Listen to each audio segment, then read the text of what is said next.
That's how my man ABB. How the kids be?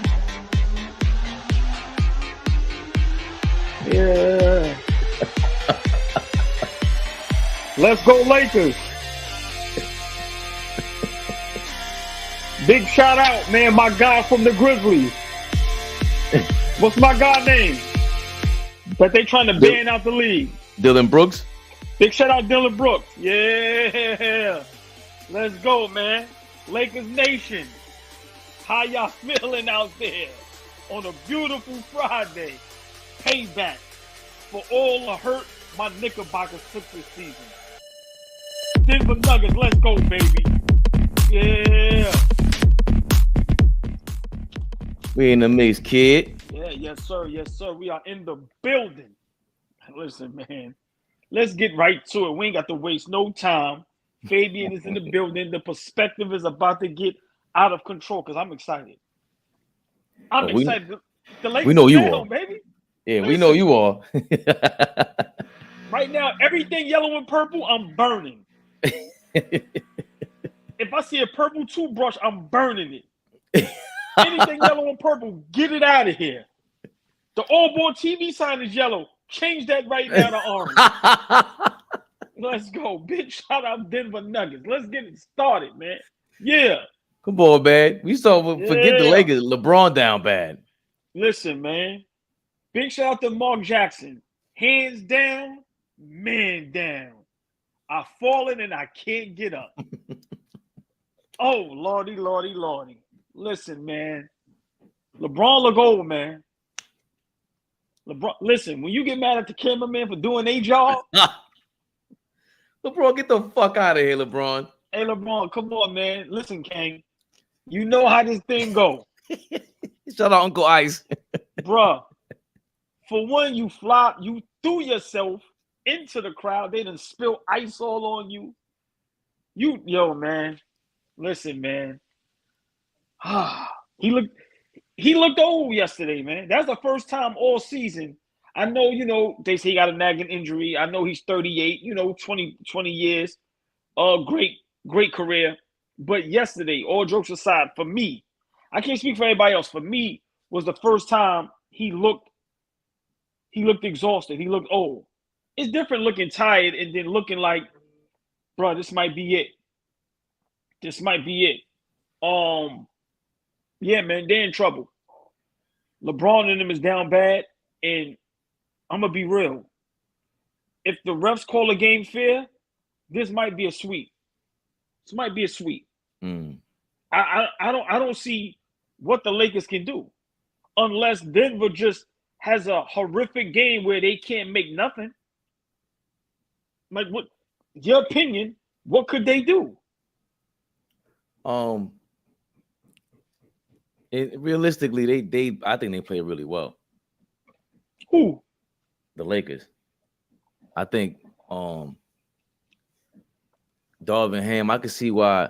Like, I just recently said I never seen this many fan bases like shit on their coach like this, but I see why. Like, I thought we were in live real time. Shout out to Gabe. Gabe made his YouTube debut yesterday with us on AllBallTV. Man, big shout, good brother. Yes, a good dude. And I said, why didn't they start Hachimura in the second half? Because he was 7-7 in the first half. Hachimura, yeah, 7-7, killing them.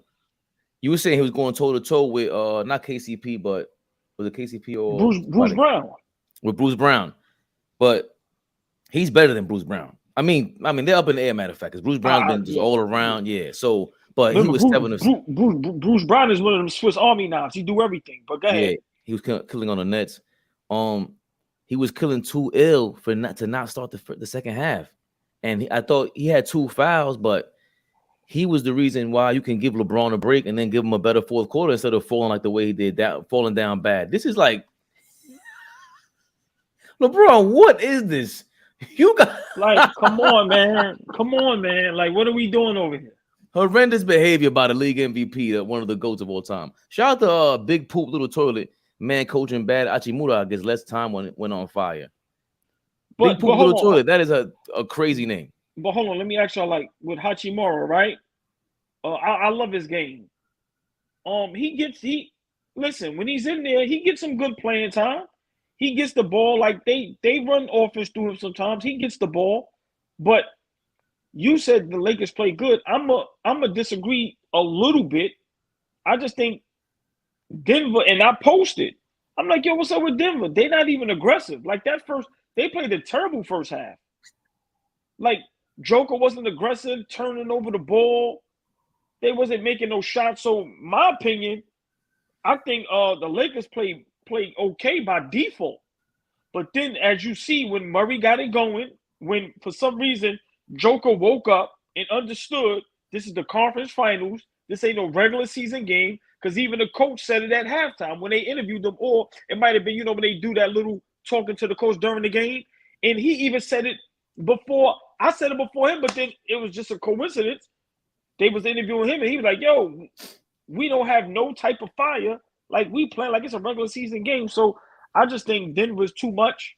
LeBron and AD do have injuries, so that plays a part. But LeBron is older, man. And to me, the difference, Fabe, and I'll let you go, Denver's role players is better than the Lakers. And I said this the other day, and we was arguing. Once again, my opinion, Bruce Brown is better than every role player they had. Now, Hachimura is good. But once again, when your role players is playing better, and think about it. Michael Porter Jr. didn't have a good game yesterday. Right. So just imagine when you getting production from him. They got Reggie Jackson on the bench just chilling. So listen, man, remember, Jeff Green come in, Uncle Jeff. Remember, he ain't have a good series or good game where, you get one of those games from him where he give you 12 to 14 points. So I just think the Lakers had an opportunity to steal a game, and they ran out of gas. And once again, the King is getting old. And yesterday was like, I said, wow. Mad at the cameraman, the way he fell, the way he took the towel was like, thank you, just the facial expression. I know it's all jokes, but listen, man, that was bad. Listen, man, that was bad. That was bad. Lakers don't have Jamal Murray, he just set the record, or he has a record for the fourth 20-point fourth quarter in playoff history. AI and Jordan had 2 in their careers on the last 25 years. They don't have that. Right. But I think Joker's he elevates his teammates. Like they have a better fit around Joker. Without question. Because Joker's healthy though.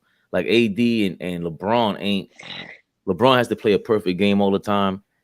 And maybe not perfect, but we can put this all on him yesterday.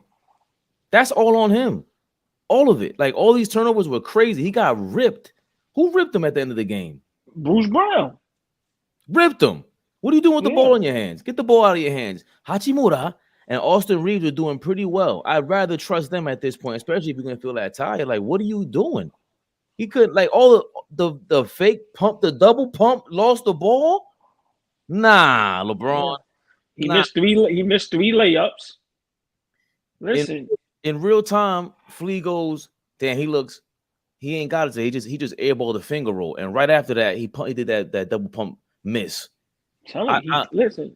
And remember, but they rolled out the Jamal Murray 37 points. Everyone's saying the Joker had a bad game. Joker did not have a bad game. This is how the Joker triple double. Triple double. That's what he does. He's the point guard. That's what he is. Right. But hold on. Remember, why they say he had a bad game? Let's go back to what I said. Remember, I put it in my story, and people was hitting me like, yo, I'm like, yo, bruh. For some reason, they're playing like this is not Game 2 of the Western Conference Finals. So from that notion, I understand why people say Joker had a bad game, because I'm being honest. Joker should average 30 plus triple-double in this series. Like, this should be a sweep. This should really be a sweep. Nah, I think, see, again, that's why I think, like, that thing with having Hachimura out there and then guarding Joker, every time they put Davis, when they rotated off of him, they threw a double at Joker and made it uncomfortable for him. There's a way, they have a strategy on Joker to not score, but the thing with Joker, he's Joker. So he can score and shoot from so many places, that changes the game. That's why I always say Larry Bird is great, because Larry Bird can shoot and score from so many places. It's like, pick your poison. So they have a strategy to defend Joker and limit him. When Anthony Davis playing those passing lanes on him, it kills him.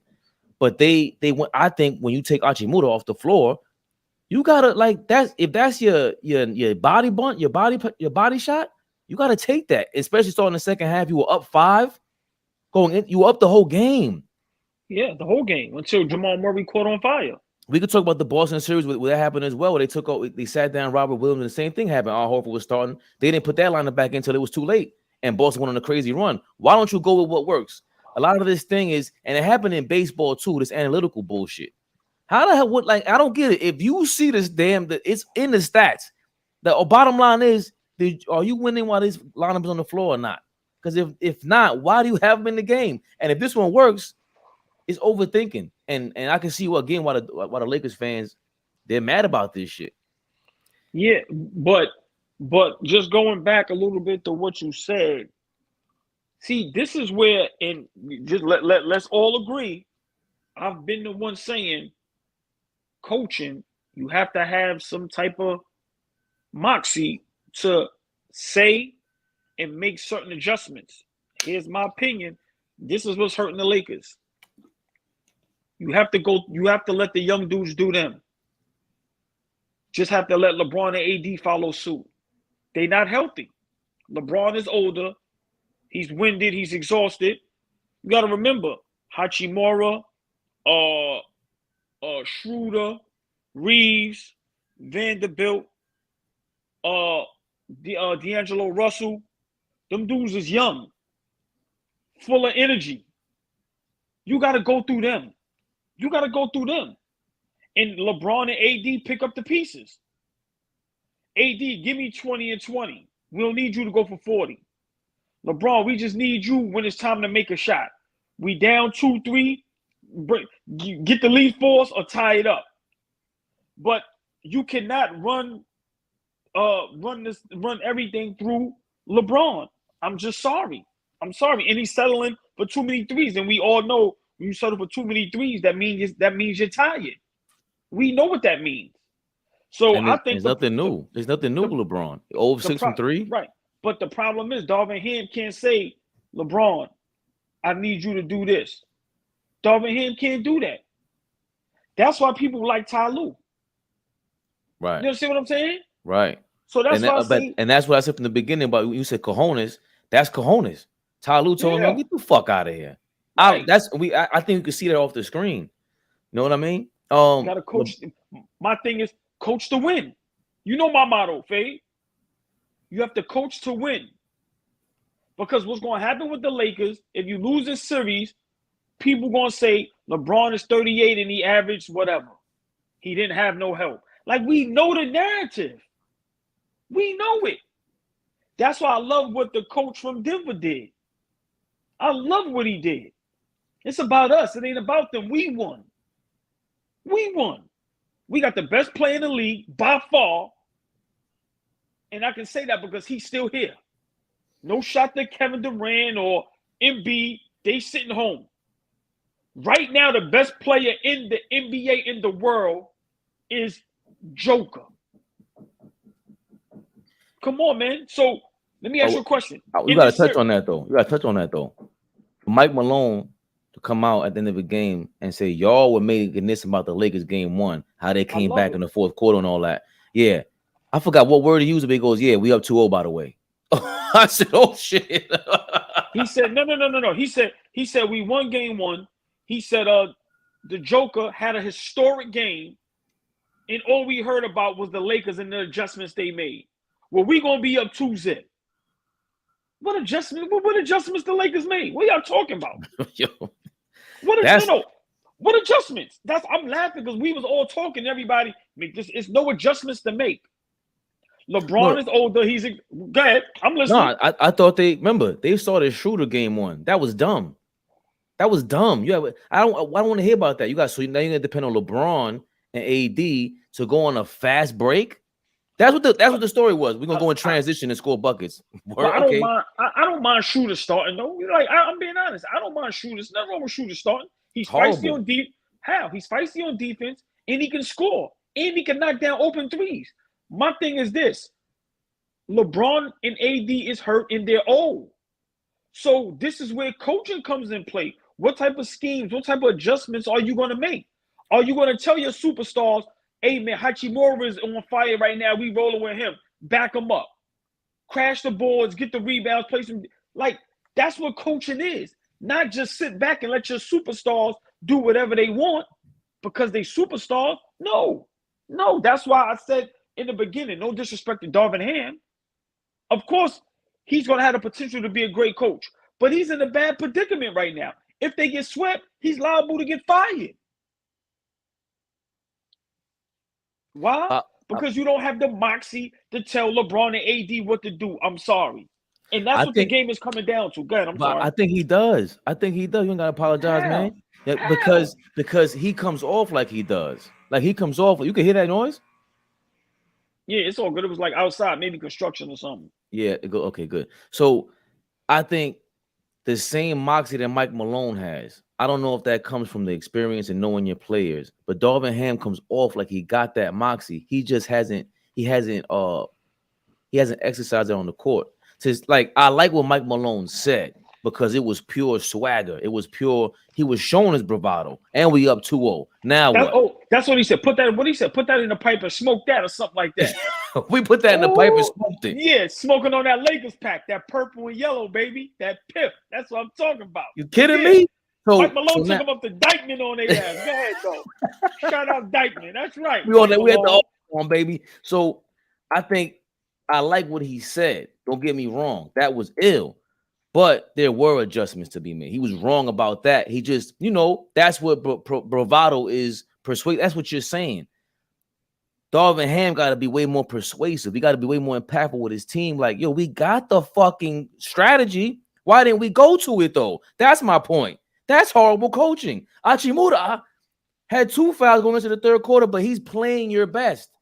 Anthony Davis was 4-15. He shot 1 of 3 from 3. What is he doing shooting 3-pointers? Why aren't you trying to get Joker in foul trouble? I know you're tired back there, dog. This ain't just Steph Curry and Golden State. Joker's taking you to the deep, deep waters. Yeah, I don't get that. But that's why you gotta put the ball in them young dudes' hands. Remember, AD and LeBron is going to take most of the shots, play most of the minutes. It don't make no sense. It just don't. And remember, this is not Golden State. Like Golden State was little. These dudes ain't Golden State. So what that plan, the scheme, or adjustment y'all trying to make thinking this is Golden State, that ain't going to happen over here. But that's what I'm saying. That's why you don't start Schroeder. Because they're not little. That's bad coaching. No, I understand not starting Schroeder, but I have no problem with it. My thing is, what adjustment is you going to make when, like I said, Anthony Davis, remember, this is not Kevon Looney. This is not Draymond. This is the Joker. What adjustment is you making to that? Right. What adjustment is you making when Murray is on fire? Because let's not forget, before Murray got injured, that run he had in that bubble. Listen, man. So, I just feel Denver don't get a lot of props. Of course, it's all about Laker Nation. I respect that. But I'm not going to make this about the Lakers. I'm going to make it about how good Denver is. And now that you get to see them for a month straight, because we know, the league only promotes certain teams, which I understand because it's a business. So they're not promoting Jimmy Butler. They're not promoting Denver Nuggets. Even when Joker gets the MVPs, it's not being celebrated like that. So, now that you get to see that team, you get to see how good they really are. And I don't think there's nothing the Lakers can do. Like I said, if the game is called fair and Denver's doing what they're supposed to do, this could be a sweep. I won't be surprised. I really won't. I think it's not surprising if the Lakers, if the Nuggets get 1 out of 2 games in LA. Right. Like we can't, like at minimum, we can see that happening because of what just took place. And one key thing you touched on was the offensive rebounding, right? Joker had 4 of those. Gordon 2, so they had how many in total? 11 for the game in total. That's major because if Joker gets 4 offensive rebounds, like you said, this is not Kevon Looney. He's either shooting or passing, and when you grab an offensive rebound, usually it's pretty close to the rim. He's gonna make, like, Joker's trying to make the best play. That's just why he's ill. That's what we've been saying. Embiid is not on this level. He's not making the best play for you. He might be too tired. He's trying to do a stutter step from the 3-point line. Joker is rarely standing on the 3-point line for no reason. He's at the top of the key setting a damn pick with a dribble handoff and then moving after that. That's a different. I don't know. We have seen this before. Tim Duncan used to do it late in his career, but that's and then to do that in LA, because now if you're down 3-1, you go to LA. LA has to win one in LA. And whether you better tie it, if not, you can't go down 3-1 going to Denver. Yeah. LA has to win both these games. Let me tell you something. If LA go back to Denver 3-1, it's a gentleman's sweep. It's a gentleman's sweep. I'm sorry. Once again, this is not. They was the number 1 seed for a reason. They have a 2-time MVP back-to-back, where this year it was arguable that he could have been MVP this year. Remember, they're healthy. They're one of the healthiest teams in the NBA. So they're healthy at the right time. They're clicking at the right time. Listen, I won't be surprised if this is a sweep. Now, for me, the Lakers, game 3, which is tomorrow night, they got to come out on fire. See, me, I think they got to win. To me, they got to win tomorrow. They got to win both games. But tomorrow is do or die. If you lose tomorrow, you done. You might as well pack it up. You might as well just fold and get swept because you're not winning in Denver. I'm not going for that. So they call a 5-game gentleman sweep. So we might have to call this a thug sweep before, because if you can't do nothing in game 3, you can't lose. You can't lose. Jamal Murray, you got to do everything you can. You better throw a goon out there to clothesline him or something. You got to go with Phil Jackson on him, 80s style on him. Fuck that. Get a faking foul. But they have to. You have to let Reeves, Hachimura, and them dudes work. Like, it's going to be hard to do that. But Reeves, Hachimura, they may have to play 40 minutes, 36, 37 minutes. Like, this is do or die. But LeBron and AD has to understand that. Of course, they're not better than y'all, but at this moment, they're more healthier. They're younger. Why not? To your point, Austin Reeves played 36 minutes last game, and Rui Hachimura played 30. He had 4 fouls. So he probably picked up 2 fouls in the fourth quarter. And what was their numbers? They played really well. I mean, Hachimura was 21 points, 1 assist, 2 rebounds. Austin Reeves was 22 points, 5 assists. Come on, right? And remember, so when you get play like that from them and they in the game, you got to let them finish that out. LeBron played 40 minutes. That's what I'm saying. That's too much. Doesn't make sense. We'll get to these comments real quick. Tell you. Yeah, let's go. That's too much. How many minutes AD played? 40. Like the same amount of time LeBron James played. It's too much minutes. Yeah, Joker played. Especially when you had to lead the whole game. But if LeBron is burning out like that and he played 40 minutes, that's a problem. And they set him down. They set him down in the first quarter because me and Flea, shout out to Flea, we said LeBron sitting down. He picked up a foul and they sat him down. Come on, man. Nick Pillow. Nick Pillow. Big shout out Nick Pillow, man. Real talk, man. You know, we appreciate everybody, but Nick Pillow, you always in the building, man. Appreciate you, my brother. LeBron thinks he's Curry and Vando kept Murray in check. See, Nick Pillow, LeBron don't think he's Curry. Anybody that played basketball, whether you was on a high level or a low level, when you settle for jump shots, you're tired. You're exhausted. He's tired. And remember, but them were getting up and down that floor. That's my point. Think about it. They look. If you're watching this game, I seen Joker get the ball and sprint up the court with the ball like he a real point guard. Listen. That's part of the reason why he elbowed the Phoenix owner, because bro, this is our game. Give me the fucking ball. We're going down court. This is our speed game. That's why I said, I don't know. Jim Brown died? Nah, don't tell me the legendary Jim Brown died, man. Oh shit. Jim Brown died. They said that man never ran out of bounds, man. Jim Brown is legendary. We just talking about him yesterday. We talking about the greatest NFL players ever with Flea. Damn, God bless the dead, man. Yes, God bless the family. Rest in peace, Jim Brown, man. Legend, man. Damn. Yeah, God bless, man. Yeah. But it's hold on. He said Murray did what he want. Yes. Big Poop Little. I love that name. Big Poop Little Toilet. I love it. LeBron tried to be the hero. Yeah. They doubling Joker. That's what I said. Because if AD's not on them, you pick your poison. Who is the second best defender on the Lakers at this point? Is Vanderbilt or you got to go Achimura. Achimura is Yeah, like their Hachimura. Aaron Gordon on defense now. That's who he is Yeah, now. he's solid. He's Yeah, solid. he's He's big. solid. He's big enough to joke Yeah. up. Yeah. But hold on. Give a shout out to Aaron Gordon.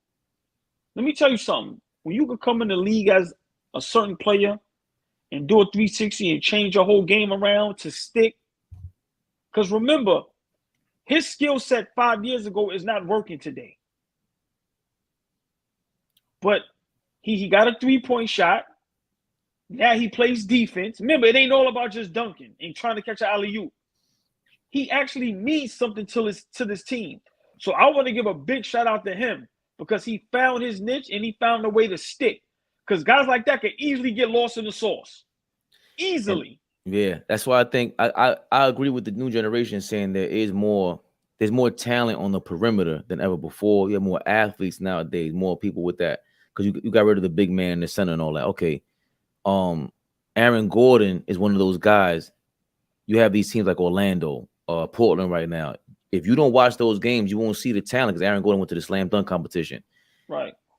Even someone like Josh Hart on the Knicks, when he was in the Lakers, I'm like, yo, he's clearly talented. Like, but what can he do? It's almost like you got to find a niche. So his thing is like offensive rebounding or whatever. Aaron Gordon now, defense, some offensive rebounding, and his shot got better. But now you have a different kind of coaching style with Mike Malone. So when you have a Mike Malone, he can identify something within your talent and have a system in place. And of course, the Joker makes everything easier. So, yo, bro, you ain't got to go out and score 20. He's gonna help you get to 20.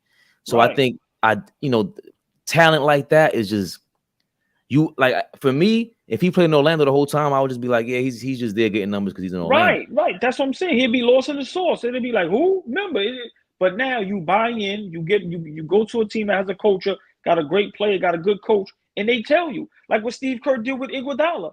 Like, that's legendary stuff. Yo, listen, this is what we need you to do for us to win championships. That's what it's about over here. We trying to do this. What's up? Remember all that? Nah, we need you to do this. And now look, he plays a vital part in that Denver Nuggets rotation. So I definitely want to give a big shout out to Aaron Gordon. I love when players. That's why I like Marcus Smart. I like my guy Pat Bev. And sometimes it also shout out guys like Kevon Looney. Switch his whole game up because if you see his high school highlight reel, he coming down, shooting a three, banging it, throwing it between his legs, but he goes to an organization and now he got 4 rings. So big shout out to those guys that know how to make the right adjustments to stick. But and that's what I'm talking about. Like, that's a winner. That's a winner because that shit ain't gonna work for you in the NBA, bro. You have 1,000 people that could do that, and they're gonna be faster, they're gonna be quicker, and they're your size and bigger doing that shit, and they could do it at a higher rate. It doesn't. So that now there's so much demand there. What could you do to stick around, like you said? What don't people do? The dirty work. I'm gonna go get that Aaron Gordon. Go back to Aaron Gordon. The dirty work. He's doing dirty work out here, and Mike Malone, like from what we've seen, going back to him, he's highlighting all that stuff. All the great are we missing him all the time when we talk about great coaches? Yes, we are. We barely mention that guy. Yeah, because just the way to motivate, the way he motivates them in public is amazing. And we got to forget Denver Nuggets been, remember, relevant for the last 4 years, maybe 5. Remember, got a 2-time MVP. So yeah, man, we definitely not giving the coach and the organization enough credit. Like nobody's not. We talk about the same teams all day. I'm just talking about the basketball world. And that's why I was happy to see Sacramento push Golden State. I was disappointed with Memphis, but that's why I'm so hyped with Miami, and I'm loving what Denver is doing because there's more than 4 or 5 teams in the league. Right. There's more than 5 great players in the league. There's more than 3, 4 superstars in the league. And I think a Miami-Denver would be great for basketball. Now, it may not be great business-wise, but it would be great for basketball. It really would. So I love what's going on. I love it. Nick Pillow, Joker has done literally nothing in these fourth quarters. I can't say that. That. His passing was crazy. Yeah, but hold on. But Nick Pillow, even if that's correct, which, to a certain extent it is, but if Murray and the other guys is going and they getting the win, I'm sorry. It's about getting the W, Nick Pillow. He's supposed to do nothing. Time for that. Right. Listen. No. But what I'm saying is I don't care if he does literally nothing all 4 quarters. If you get the win, That's what it's about right now. We trying to get to the chip. Denver never even been to the chip. And to back to the original point, LeBron doing too much. If Joker's doing nothing, LeBron doing too much. Come on, man. Come Austin on, Reeves. Joker. Austin Reeves should get props, man. He's been playing aggressive. Yeah. He's been going He's to the rack. better. Yeah. Nah, or maybe he's the same guy we've been seeing, and it sounds like jokes because he looks like a paper boy from back in the day. But come on now, like he's doing his thing in prime time. You can't get more pressurized than this. This is when you have to win. Yeah. You got to unleash them young dudes. I think if you unleash them, I think you would have a better chance of winning. But once again, this is when you're LeBron and AD. Listen, man, when you've been a certain way your whole life, it's hard to turn that off. So that's why I understand when guys is great. I told somebody this a long time ago. We had a real argument where I'm like, yo, LeBron would never play second fiddle to nobody. That's not in his nature. That's like a lion, the king of the jungle. They're never going to bow down, even if it's a bigger, badder, faster, stronger lion. You got to kill me. So you know what? I've never thought about that. We know with the LeBron and Jordan arguments. Even when dude, remember when LeBron was like, "Yo, I'm passing the keys to AD." He never did. It's how you've been the man for 20 years. You ain't gonna never turn that off like that. Yeah. So to me, that's what's difficult with the Lakers. LeBron understands he's not who he was 5 years ago. He's like that in spurts, but he can't be like that for 40 minutes. And we get tricked when they have them good games where he have 40, but once again, you can't do it for 5, 6, 7 straight games. Go be a decoy. Braun smoked that game and need to take accountability. Stop crying. Salute, fellas. Yo, Pagan 180. You've been on here for several days. I see you got crazy comments. I appreciate it. Like I love all the controversial shit. I love any kind of outside the box thinking. As long as you ain't disrespectful, I can't post that shit and get kicked off my YouTube, motherfucker. So but I see you supporting, man. Like that means a lot, the world to us. Trust me, and Allball, we always just talking about how to get better. And this is the only way to get better is people like yourself just showing love, showing up and showing love. Yeah. Same thing, Danny Berry. Same thing for you, bro. Every time sup is Danny Berry. Even when we go on IG Live, we connected. He's on. You can't see him all, but when you go on IG, but Danny Berry's always yo. What's up, fellas? Look, big shout. He's with man. You. Big shout. He's with you. Lakers suck. Danny Berry. Listen, I'm putting you on my will. Appreciate it, my brother. That's right. Yeah. What up, Zach? Z Money in the building. I caught you slipping some money. No, smacking his gum like a cow, man. Man, enjoying this Chicago pizza, man. Get in tune, beggars. That's right, man. Listen, I ain't have a good slice. I ain't have a good slice of pizza. And I don't know how long. Hey, man, like, just taking it easy. And I love to hear your take with the Lakers right now because you was very adamant and was correct all this time. Where you was like, they're not a good team. And yesterday, Zach, I was telling Fabian, yesterday was the first time that I've visioned LeBron might be done. Now, I'm not saying done as far as can't play no more. Yeah. But I don't think he can give you 35 minutes like that. No. He was bad yesterday, man. I've been fighting this. I've been fighting a good fight. Everybody calling me a hater. I had a brother tell me, how can I have a black man hate on another black man's success? Like, offering a critique about his game. It's hilarious. These LeBron, what they call them, Bron sexuals, they take it way too far. But no, it's oh my god. It's one of those things. Zach, I gotta commend you. I see you learning. I'm sorry I cut you off, but I see you learning. Don't let those comments. Remember, it's like you playing basketball. Remember the crowd's gonna be the crowd. So you're focused on analyzing the game. That's what you do. So when they throw these dumbass comments like that, what does that got to do with basketball? What does that got to do with I just said? I hate on Braun. When Braun does well, I give him his props. So people just start to throw you off your game, and I got to commend you for that. No, I appreciate it. And it's not, and it's like I just go off what I see. I can't help it. I felt like this 3 years ago in the bubble. I thought he was older, and then like I said that to y'all online when I went back and watched them highlights. To now, he looks even older now.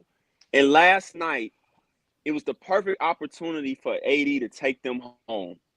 And he just could not do it, man. And credit Denver, because one thing about basketball, even in football, when you're scoring, it just demoralizes the other team having to come back and score on their end. And when Jamal Murray put on a show in that fourth quarter, and the reason why I said the Lakers are not a good team. I was talking like playoffs. And the reason why is their players are not consistent. You have to be consistent in the playoffs. You cannot have games where guys you're counting on are inconsistent. D'Angelo Russell start out strong, inconsistent. Schroeder, okay, inconsistent. Vanderbilt's going to be Vanderbilt, but he's not an offensive piece. Hachimura, good. But then your best player at this stage of his career, Anthony Davis, inconsistent. How are you going to beat a team that's the number one seed where, for the most part, KCP might not have shot it as well. He still shot it okay, but he was still consistent in other areas. Bruce Brown, still consistent. Michael Porter Jr. was consistent enough with the shots he did make. Jokic, he didn't shoot it well, 9 for 21, but still was consistent with you're not going to beat teams like that. And that was my whole point with the Lakers, man. They're not consistent enough at this stage of the playoffs to win and go further. And I agree with you. I was talking with my guy yesterday, man. I got a podcast coming this week that y'all going to like the topic. But we love Miami, man. We think it'd be great for basketball. They playing great basketball, bro. Like, great basketball. So to see Denver and Miami, people might not like it, but that might be one of the more better played finals that we will have in recent memory. It might lack the star power to some, but if you claim to be a basketball guy or basketball head, like people say, you should still tune in. Otherwise, everything else you've been saying is cap. You just like the big names and you want to be entertained.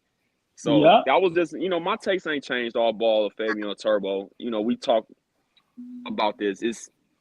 It's playing out. They needed to win yesterday. And just because you say LeBron is old or older doesn't mean you don't appreciate what he's done. It's just that the mistake of how he plays from this standpoint is not a game that ages well because LeBron is the system. He's not the triangle. Jordan and Kobe going to age different. Steph going to age different because they're in an actual offense where, they're the main cog, but it's still an offense. The system is LeBron. And right now, he can't do it consistently. And I'm going to say his foot is probably bothering him too. He hurt it like 3 or 4 times. It was like yesterday. So you put all that together, man, it's going to be tough. Yeah, good point. Turbo, your thoughts, man. What up? What up? What up, Turbo? What up? What's good? The one person that needs to show up, if he would have gave them at least 17, somewhere around that, D'Angelo Russell, he's too inconsistent. He's too inconsistent. He's not all that. Like, everybody was so hyped about that trade about D'Angelo Russell, and I was like, all right, what's he going to do when it's playoff time, when you need him? I mean, he is good. He shows flashes that he can be a quality point guard in this league, but you see why he bounces around now. He's too inconsistent. This is like his 15. Yeah, that's a great point. And remember, Turbo, I said the other day, and people thought I was bugging, and there was no disrespect to him. And I was like, yo, is he still a starting point guard in the league? I said, to me, he's probably a better 6-man right now. And people was laughing at me. I agree. I was bugging. And it's never no disrespect to nobody. But like Zach Turbo, like we all say, we watch the game. Mm-hmm. And like I said, these players, so when I be saying, when the Lakers made this trade, it was a good trade, but it never was good enough because now you get to see Denver now. They young, they fast, they got a good coach, and they got the best player in the NBA. Mm-hmm. How are you beating that on the other end when you got 2 aging superstars who are hurt? You got a rookie coach, and then you have inconsistent role players. You're not going to win that. That's why I said earlier. Listen, if Denver's smart and the league don't try no sucker mess and the refs be fair, this is a sweep. I don't see how the Lakers could beat them. I said on my pod, I don't know how I was trying hard not to say Denver in 5. Like, just being people think I'm literally being objective, people. Like, I just couldn't, like, a scenario where you can tell me they can get 2 games and win the series. I didn't see it. And then I agree with you. You say this a lot too, Allball. I want to ask you this question, and Fabian, you can answer too. When we're going to have this coming to Jesus moment, I like to call it on certain players. We can make it an all Jesus moment team where we just keep saying players are good. And we've seen this over and over. Like, when are we going to, like, D'Angelo, Cat, and not even negative, so we can, my whole argument is so we can stop putting these crazy expectations on them and just appreciate them for what they are. Right. We need to have a team or something and come up with that, bro, because you be saying that too. Like, you always say, like, I've seen enough. Don't tell me enough. Like, how much more do we need to see? Like, how much more do we need to see? Great point, man. Great point. And go ahead, Turbo. I'm sorry. No, I always been one of those guys. Like, when you come in the lead, I give most, especially the ones that have like those high expectations. That a lot of you guys, I give them more than like maybe 3 to 4 years to develop to become who they are. Once you're like your 3rd or 4th year, you are who you are. That's just me. I don't know about y'all, but you know how everybody got expectations on. As soon as they play one game, oh, he sucks. No, I don't do that. I give them a year to develop. How do you get better year by year? What did you do better than you did last year? That's how I always go by it. I disagree. I think the Lakers have a chance. You just like I think they were in the game. They were in both games. That come back in the 4th quarter of game 1. They were leading most of game 2. It was a matter of, like I said, Hachimura and Austin Reeves. I want to see more of them. LeBron, to Zach's point, he can't think he's anywhere near even 3 years ago. He can push his kind of game. He played really well against Golden State, and I know maybe it was because it was Golden State, but there were games where he didn't have a great shooting game like Joker. He's controlling the game, and it was amazing to see. I don't know if it's all ego, and that's all we usually attribute it to. It got to be less LeBron. It got to be what we said about earlier about Darvin Ham. What is Darvin Ham doing? Like, you got to check LeBron on that. Falling on the court like that. He's doing all the tricks. He's doing all the flop tricks and landing with the beer landing on him. Like, so he's pulling out a bunch of tricks that we've normalized seeing, but he doesn't have the game anymore. So for me, I think the Lakers have a chance to at least win one. You got to take it one game at a time, but there's no way LeBron should have the ball that much in the 4th quarter after he played that many minutes. That makes no sense. No way Hachimura and Austin Reeves aren't getting the ball back in their hands in the 4th quarter after killing and seeing something against the Nuggets when Jamal Murray is destroying you. This is what he's known for already. We spoke about Joker. I spoke about Joker going into this level of the playoffs, where I'm not letting up. All the Euros do not get any pressure. Embiid has shout out to Gabe. He was on here yesterday saying the same thing. All the Euros don't get any pressure. Embiid, Giannis, they got bounced in the 1st round. Embarrassingly, the MVP embarrassingly just got stomped out by the Celtics. So with Joker and even with Luka, he didn't make the playoffs. Nobody's embarrassing him like that. So I want to pressure the Joker because pressure makes diamonds. And in my opinion, he's a diamond. This guy is not, he's him and Giannis, they're not crybabies. So I want to see greatness at his best. So enough is enough. Baby, let me ask you 2 questions. 1, do you think the Lakers can still win the series? And then 2, just my observation, if you take the ball out of LeBron's hands and say more Hachimura and Austin Reeves, it's different being the first initiator versus catching the ball after the ball's been moved, a double team, and then go be great Austin Reeves and Hachimura now that we got defense and rotation. So kind of a 2-part thing. It's like, okay, we take it out of his hands. Are those other 2 going to take that responsibility along with scoring a little bit more? And do you think the Lakers can still win the series? I do not think the Lakers win the series because of these mistakes. Like you went down 0-2 in Denver. You better win in LA. You're in a situation where you're in a must-win in LA. You're not winning this series. That's how I look at it. And 5 is possible. But what I'm saying is that they've done so well. Game 3 is there for them. What's up, Dom? And Dom, what up, Dom? Let me put the throwback in the mix. And what up, Dom? And I don't think Hachimura and Austin Reeves. Dom, what up?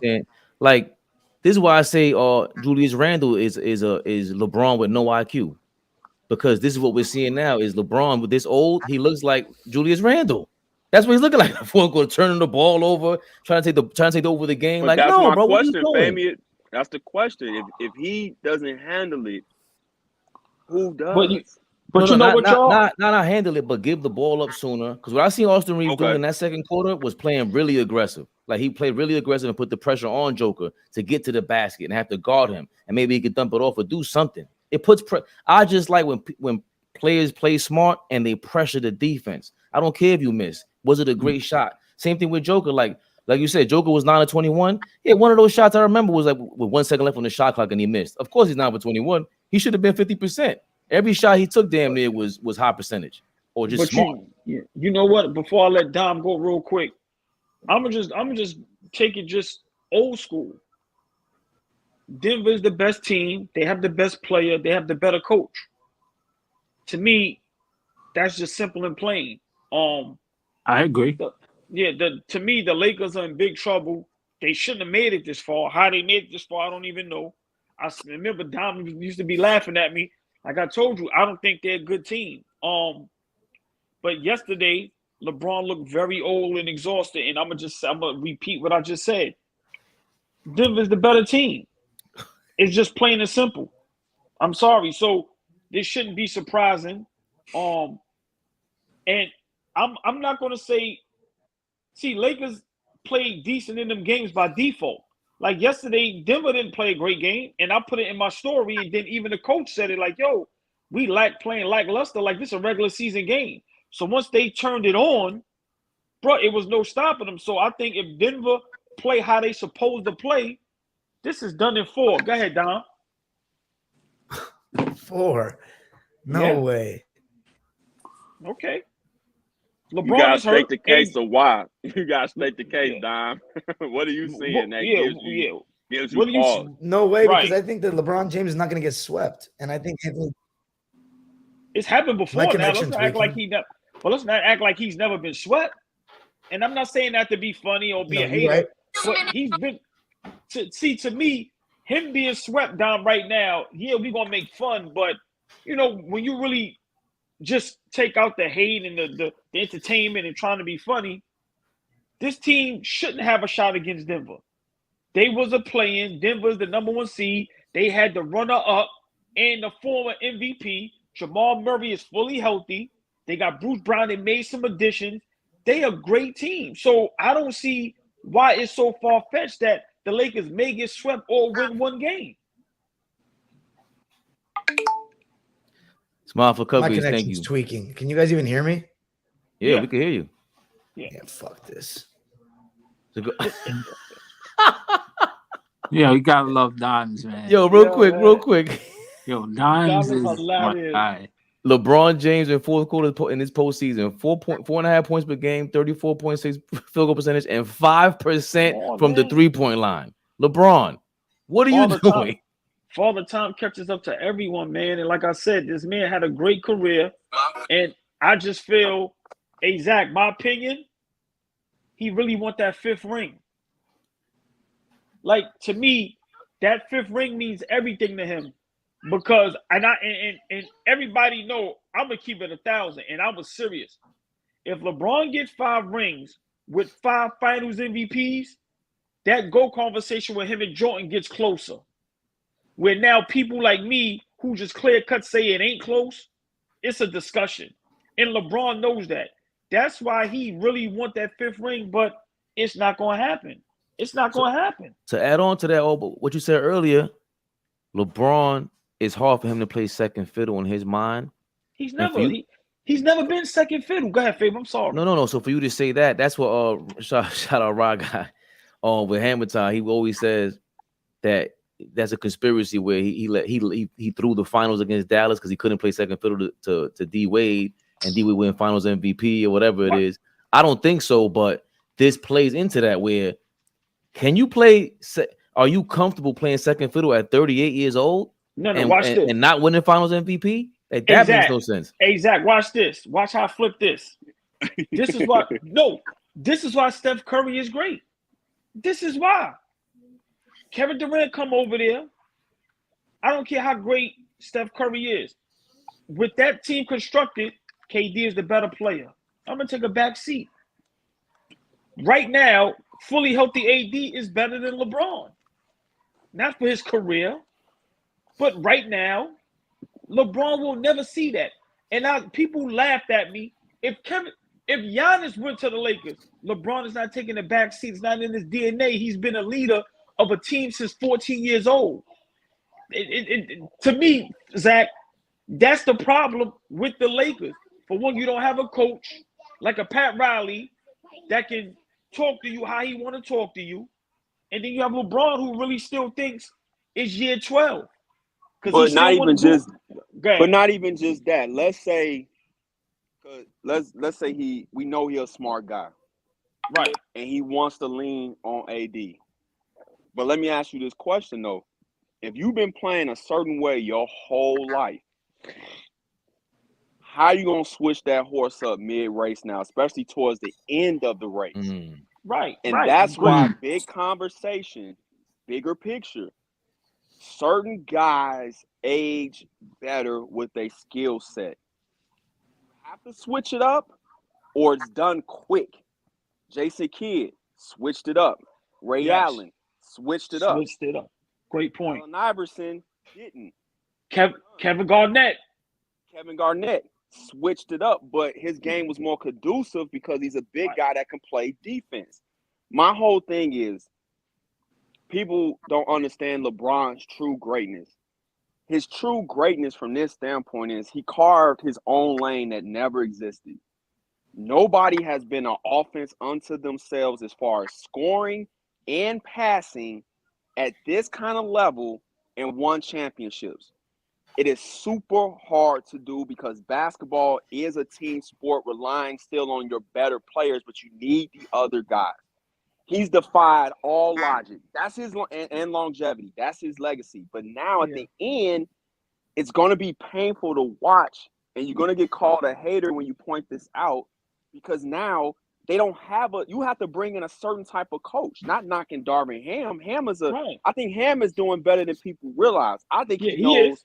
I think he knows he got an aging superstar and another guy that has superstar talent but just ain't got it.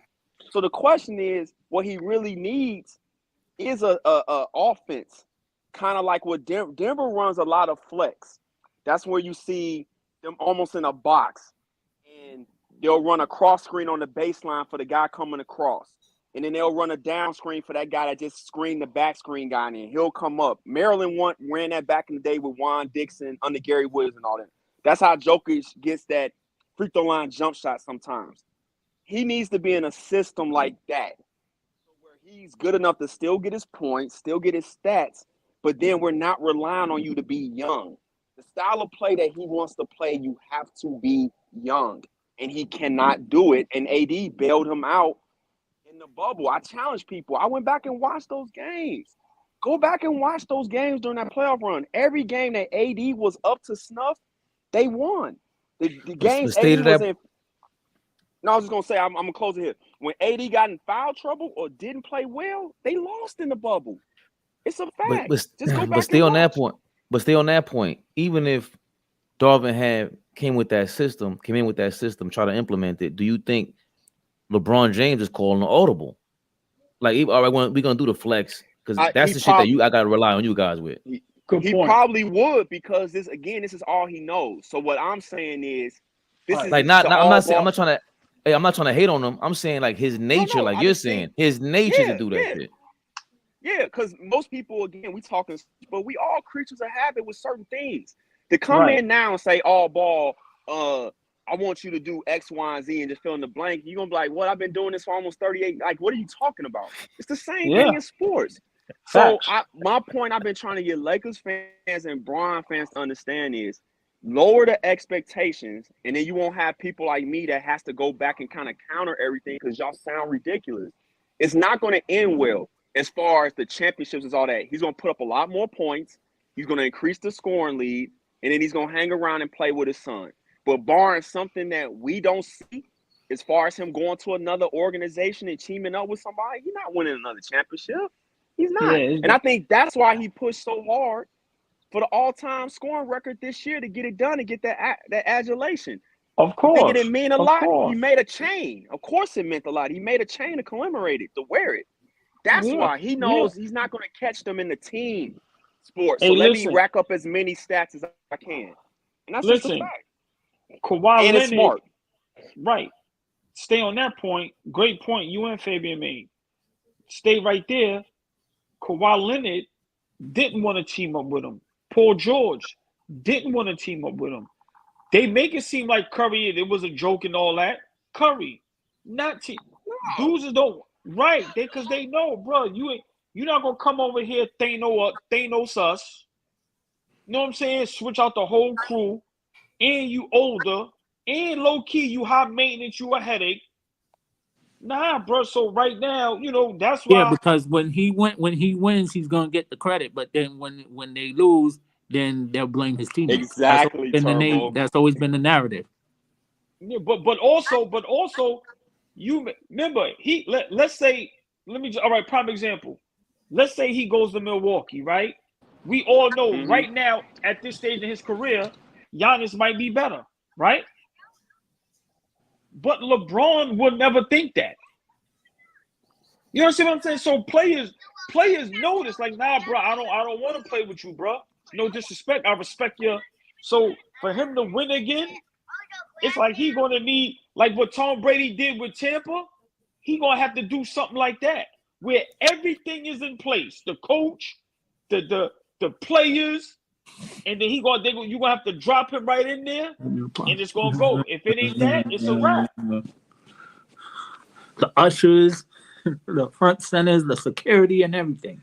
The cameraman, even then, Tom Brady was still bouncing balls to receivers' feet because he couldn't get the ball. Terrible. That's a fact. Yeah, it is what it Defense is. bailed him out. He was trying to trick everybody with the Nike campaign and probably even himself. And it was like, no, follow.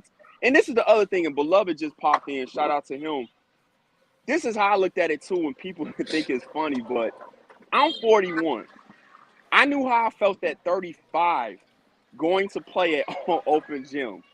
And then so I'm like, I can only imagine how he feels trying to play at the NBA level as an all-time great with all the miles. And then my other point was, you don't think by this age he don't know how to score and get stats? I ain't played in 3 years. I could walk into any open gym right now and probably get 16 points. And I ain't touched the ball for real because I figured out how to play and score. So what makes you think LeBron James is any different? That's why I was telling my father-in-law this earlier. He's like, LeBron played, above average game. I'm like, no, he didn't. And then he started naming the stats. I'm like, OG, you got to watch the game. Like, the stats are the stats, but they're not impactful because he's not young anymore. It is what it is. Yeah. Beloved, what's good?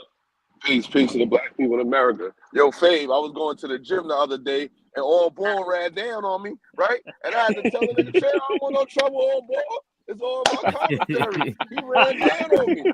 I had to say, oh, nah, hold on. I got a little, and you in Harlem, so he ran down on me. I got, oh. No, it was good, yeah, Beloved. Yo, oh boy, your man last night, me and him almost got at each other, boy. We did last night. Yo, with your redeem team. Oh nonsense. my gosh! What a crazy guy! That was my fault. I should have never brought that up. That was bring it up again. Go ahead, Beloved. I think that I was telling somebody said last night that LeBron. I was like, yo, yes, he missed a couple layups. He couldn't finish around the basket. You waited 21, 22 seasons to get that little shot in. Yes, Father Time is going to catch up to everybody. And listen, he won't come slow. He may come slow. He may come quick, real quick. Pause. A matter of fact, we run that back. It's going to come regardless, all right? And and last night on that reverse layup, we may have seen the last of the LeBron that we used to. I think that reverse layup sums up they have to see from now on. And that's going to be, any other LeBron takes his right hand and scoops that and finishes that and slams that reverse. But that's the version we got now. I think that, and I think I told Allball this, I was like, yo, remember I said I'll be more surprised if the Lakers win 2 than if they got swept? Remember you said that? Yeah. You definitely said that. I remember that. Yeah, I said that. I said, yo, like if the Lakers got swept, that's like surprising. But to me, it'd be more of a surprise if it went 6 or 7. Because they just can't guard. They have to guard too many people at a high level for long periods of time. And Golden State's a good matchup. You only have to guard 2. You like they can't guard. There's no Looney on the court for Denver. That's what I said. There's no Draymond Green. Draymond Green is Aaron Gordon. He gonna guard you. He gonna slam it on you. He can shoot he gonna hit a 3, and that's tough. And it's a bad matchup for the Lakers. Great point. But you know what, y'all? Like yesterday, watching the game, Zach, and you probably could respond to this.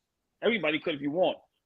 Yesterday, the first time he looked mentally out. He looks mentally and physically hurt. Also, like mentally, he looked out of it, man. It's almost like, yo, remember, you can't stop nobody. Even your chase down blocks doesn't have the effect it used to have. Like he had a chase down block, but he barely caught it, even though he blocked it and it went out of bounds. But usually he'll block that shit so hard like a volleyball and then hit off the backboard and start a fast break. So I just think mentally and physically, listen, man, if he's smart, great career, man. Like I said, beloved, you made a great point. This might be it. But you know, like Zach said, 9 times out of 10, he gonna wait for his son to get in the league. But yeah, man, listen, they might be going out like Dawson and Jermaine, man. They get swept. Y'all know I'm going crazy. I'm telling you now. I ain't holding nothing back. I don't think he should. I don't think he has a. What I'm saying is, when I say this is it, like that version of LeBron that we're seeing now, that may be the new version of LeBron. Like 23, really not impactful. Like on a regular season, it'd be okay, but he may not be able to carry the load throughout the playoffs for you. Can I ask y'all a question?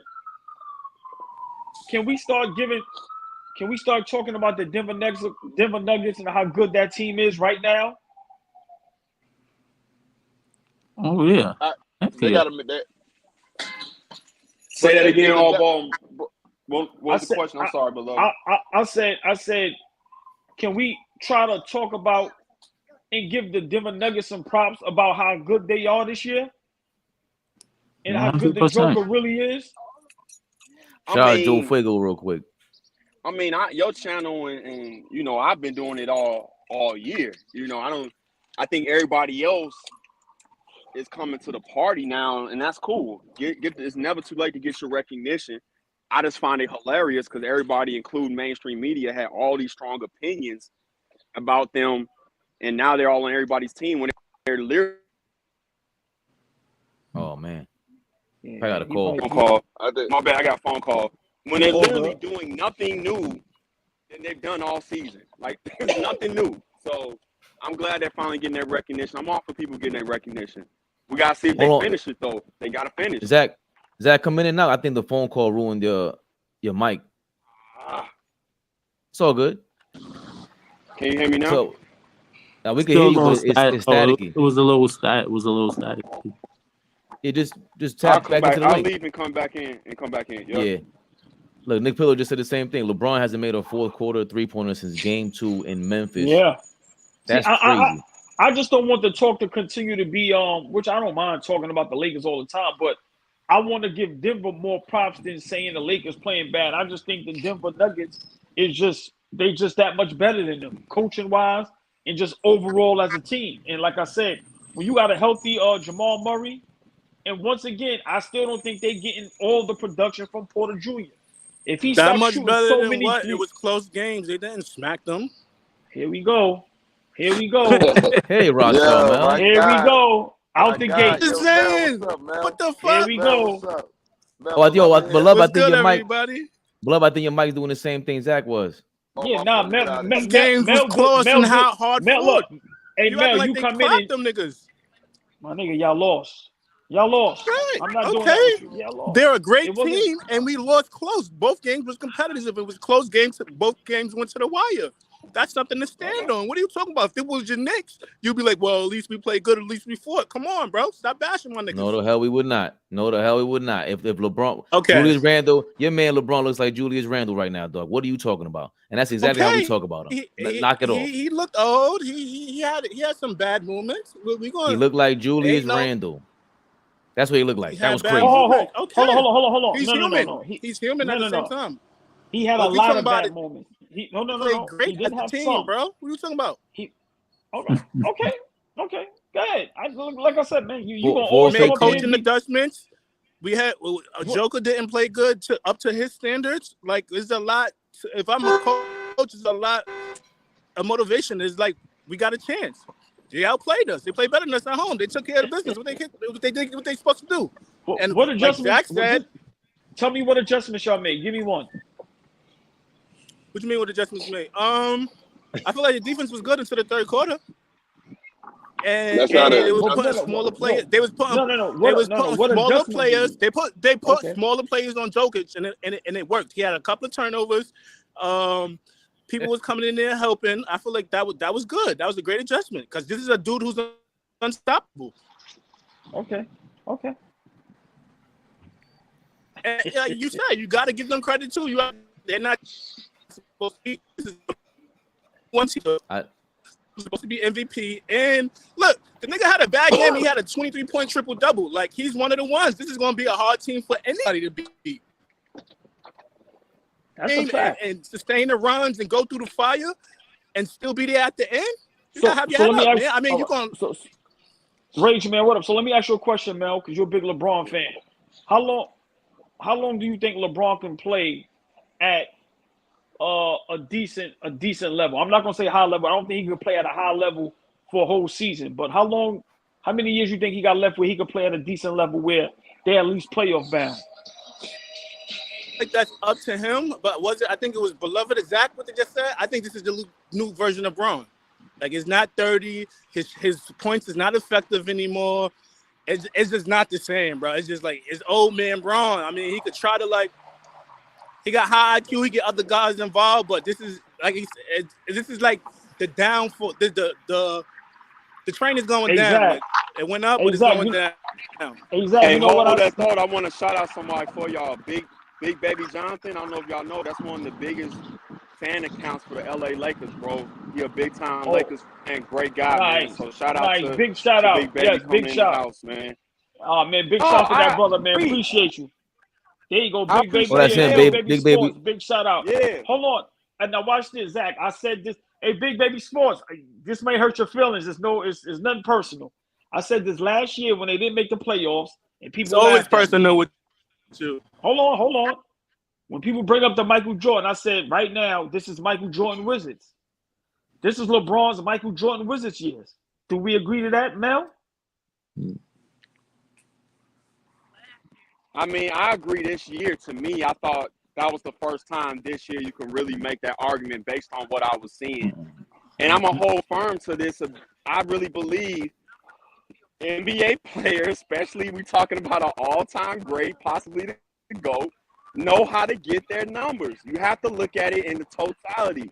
And the only reason why I push back, and not necessarily to Mel, because I got to know Mel a little bit on here, is the LeBron fans and the Lakers fans the stuff they be saying just be crazy.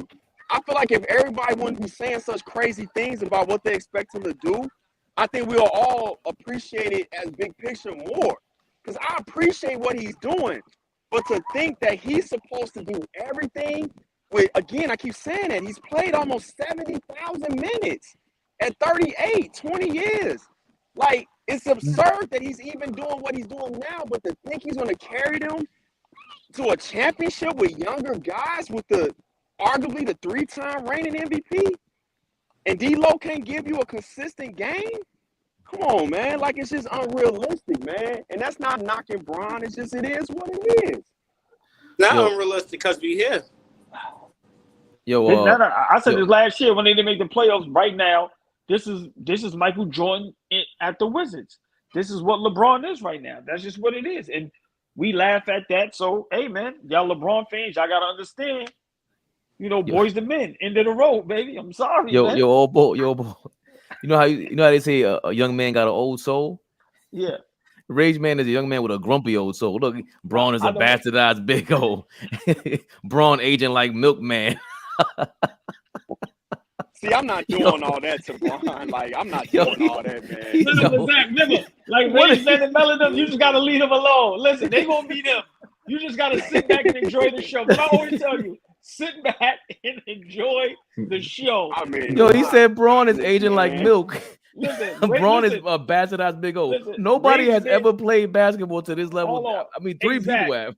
Zach, yesterday, Rage Man said the most craziest shit that we just all gave up. He said, "Yo, look," he said Mike wasn't a superstar until he got a ring. He said to be a superstar, you have to have 2 of the 3. He said an MVP, a ring, or a Finals MVP. So, Rage Man, lay to death. Hey, man, keep commenting. What he said? Oh my God. Oh, the wild part is he said that Kobe wasn't a superstar until he won Lakers make big business off the scoring title. Yeah, that's a fact. But yeah, man, just I was like, that was so. Let me ask y'all a question. Hold on, Smiles mad at me. She said comparing LeBron to Julius Randle is a reach. I'm sorry. Yeah, I ain't gonna lie. I ain't even say nothing with that. That was crazy. Let me ask you a question. Real quick before you ask your question. Yeah. Hey, Smiles, because you in the chat. I said what I said on Instagram. I hope you didn't take it the wrong way. I just thought you seen me on here enough to know that I have no hate in my heart. I just offer critiques. So it's all love, Smiles for Cupcakes. Hope you didn't take it personal. If it came across disrespectful, my comment, I apologize, but I don't like the hater word. Ain't never been a hater in my life. So Smiles for Cupcakes, salute. She's I pissed. appreciate that. Yeah, Smiles, we all family. But listen, hold on. Pissed. Yo, hold on, Zach, your mic, by the way, your mic is still staticky. Okay. Shout out to the Laker Nation in the comments having my back. Let me ask y'all a question. Shout out to Laker Nation. Whatever happens this year with the Lakers, what do they do next season? Run it back. Add a couple of more pieces. You running it back. We ain't been together 40 games. Okay. You say add a couple more pieces. Add what? Obviously, we need a big man, a real big man off the bench. We gotta find out if we're gonna give Austin Reeves the bag or not. To see if we're gonna keep D'Lo or not. You know what I mean? There you go. Ron gonna have to step into. I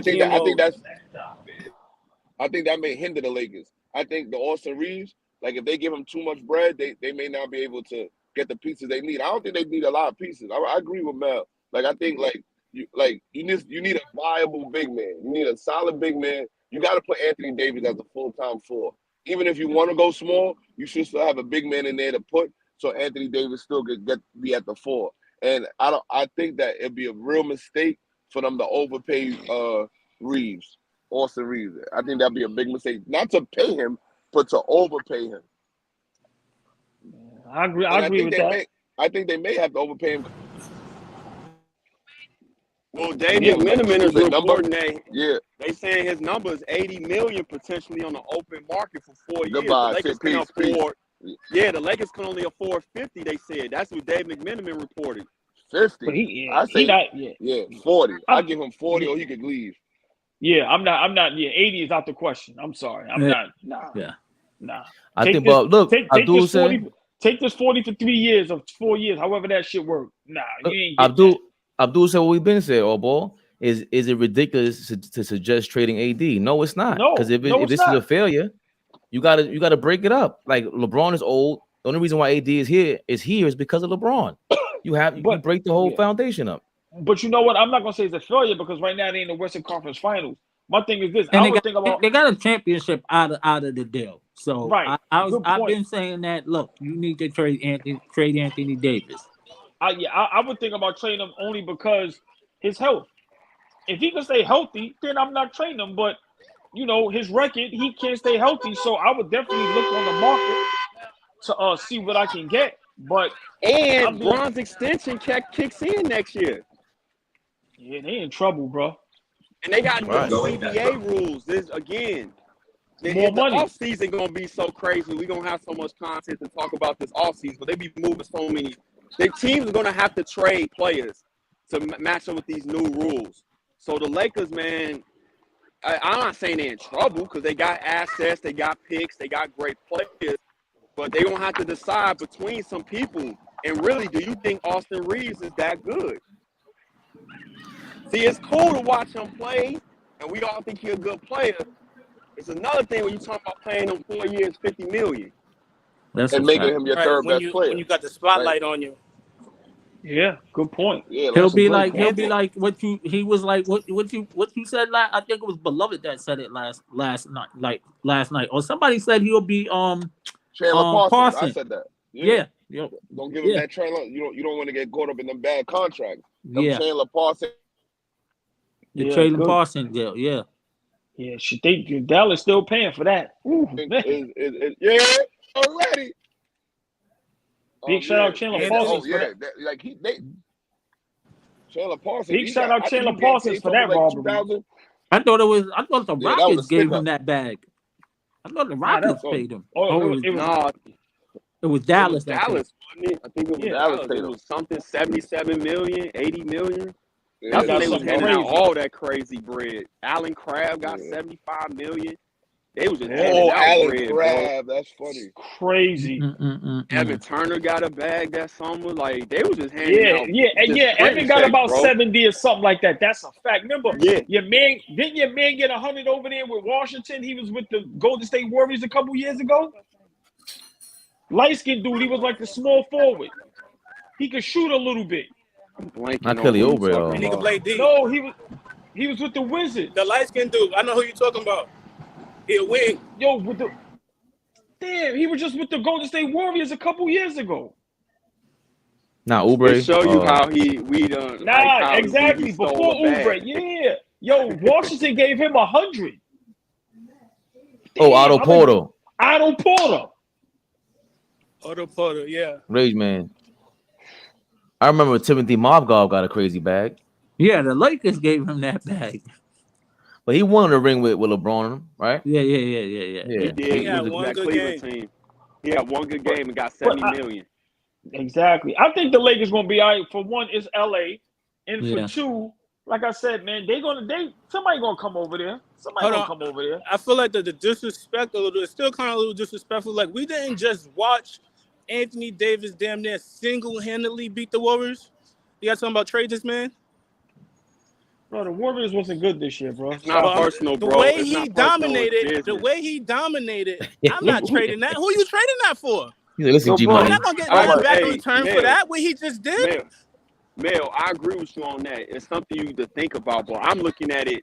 If you're a true Lakers fan, and let's say it doesn't play out like you think it's going to play out in free agency, because you need certain types of things, right? You wouldn't consider it at least? Because the return would be great. Let me get this out. Let me get this out there. I'm not a true Laker fan. I'm a LeBron fan. Wherever LeBron go, that's my team. So I'm Laker fan for now. LeBron, as far as we know, is going to at least be there for another 2 years because he signed that extension. Right. Well, hold on. Let's not forget. As great as AD is, he dominated a 6'9" Kevon Looney. Like, let's not forget that. Like, come on, man. What are you talking about? He ain't no slouch. He within the average 20 rebounds 2 weeks ago. 2 weeks ago, this man was averaging 20 rebounds. He dominated a 6'9" Kevon Looney. He did not dominate. What is wrong with that? He's a basketball player. He's the best athletes in the world. Oh, boy, this is not niggas in the park. Yo, Mel, get out of here with that. Kevon Looney ain't one of the best athletes in the world. Get out of here, man. What are you talking about, only 400 people in the NBA, bro. Come on, my nigga, stop. Hey, He's why he dominated. Tell, Smiles for Cupcakes. The link is in the chat, Smiles. You got to probably scroll back to the top. Hey, you talking about he dominated Kevon Looney, who's 6'9". Tell him dominate Joker. Dominate Embiid, dominate Gobert, somebody your side. I mean, to me, I still know what he had 40 means. the first game against the Joker. What are you talking about? Yeah, I don't think it's not. Wait. No. The discredit be too crazy too quick, bro. No. Hey, let me ask y'all a question. What's the definition of dominate? Being consistent has to be part of it. No. Hold on. No. Zach, what I'm saying is for one game. Is it so? My definition is you dominate, but the other guy doesn't dominate you as well. Pause. Right. It's like it's like next level. It's exceptional. Right. It's no question. What was Joker numbers the first game? And Joker didn't dominate neither, right? What? If y'all saying you have to dominate and the person in your op don't dominate, Joker didn't dominate neither because AD had 40 and he had a 30-point triple-double. By y'all definition, by what y'all saying? Mel, I never said he didn't dominate Joker. You said he dominated Joker. I said, what's the difference in domination? Because if he dominated Joker, that cancels out because the Joker dominated him as well. Dominate is I kill you and you get nothing on the other end. That's dominating, bro. I don't think domination too is that's not possible. having one game in a series and then don't show up the next game and then maybe have a solid game the next game. This is he dominated like, the Joker and they lost. And to be honest with you, on Golden State, he dominated the defensive end. He was inconsistent on the offensive end throughout that we series. know that. Yo, Zach, if that's the case, nobody dominates. Nobody hold come on, back Mel, no more 40. hold on, Mel. Zach, maybe you got to on the Bluetooth. Maybe take the headphones off the Bluetooth and put it back on so it connects good. I was just listening because I'm out on a walk. I didn't bring my wire. It shouldn't be, but but it should be good. I switched them out twice now, and if it keep doing that, it's not connected right. You close it and you close the. Yeah, I tried again. Yeah, please. I'm sorry about that because I'd rather. No, my bad. Come on, Zach, don't give up. He's like, don't give up. Never. Don't be AD. Listen, the Lakers, when they had an opportunity where I think they could have traded, and it was rumors. I don't know if it was true or not. When they could have, it was rumored that it could have been a straight up deal for AD and Westbrook for Kyrie and Kevin Durant. They should have pushed for that. Even if you could have pushed for KD and hold on, let me finish. I said it was a rumor. I never said it was true. I'm just speculating, brother. Even if you could have took KD and Ben Simmons, at least you got KD. What I'm saying is AD is great, but he can't stay healthy. LeBron needs a sidekick that can stay healthy. AD can't stay healthy. Hold on. But that's not what I'm saying. I'm saying if AD, he's like what to Mel's point, he has trade value. I don't think his trade value goes up next season. It's going to go down because we've seen this is his peak. I don't see him getting better. He's going to get older. Impossible. It's going up. The performance he just put on is going up. There's no way it's going down. But no way in hell. But you're always being see. That's what I'm saying. When you get too emotional, you don't understand what I'm saying. AD's not getting better than this. This is just who he is. He's going to play up and down, being consistent. So if the Lakers look to trade him, it got to be now. And look what happened with Chris Paul and them. They got to trade Chris Paul now because his contract is crazy. Right? Hold on. Go ahead, Fabian. I'm sorry. No. His contract is crazy. You rather not be. You can't let the player put you behind the 8 ball like that. So, do y'all think right now Anthony Davis can lead a team by himself to the playoffs? Oh shit! I feel like no. It's let's too get much to the talent. nitty gritty. No, it's too much talent. But a lot of. But look, a lot of don't answer no questions straight up, man. Come on, man. What are you talking about? Too much talent. I said no. And why does it have to be too much talent? Jimmy Butler doing it. There's other players doing it. What are you talking about? Jimmy Butler is not in the West, bro. In the West, he can't do it. All right. No. What's the name did it? Luka. He's sitting home right now. No, but he did it though. KD, he got a team to the playoffs. KD with 2 great All-Stars, a top 5 shooting guard, a top 5 small forward, both sitting home. I said get to the playoffs. I didn't say get a title. I asked could they get to the playoffs. You said no. You said it's hard to do. I just named 2 players that's doing it and that's done it. That's the past. You talking about this season? This is why AD is tradable. Because if he can't get you to the playoffs by himself, he should be thought about being traded. He should not be untradeable. Shout out this man just had an all-time great performance about weeks ago, and he can trade this man. Shout out Abdul, and shout out Phoenix Play Z, because Ben Taylor stole his point, and we got to go at Ben Taylor for that the other day about how to guard Joker. The Lakers are not done. All the Nuggets did was protect home court. Now it's the Lakers' turn to protect home court. Phoenix Play Z, do you think they're going to protect home court both games? That is our question. Don't run from it, Phoenix Play Z. Possible. Hypotheticals.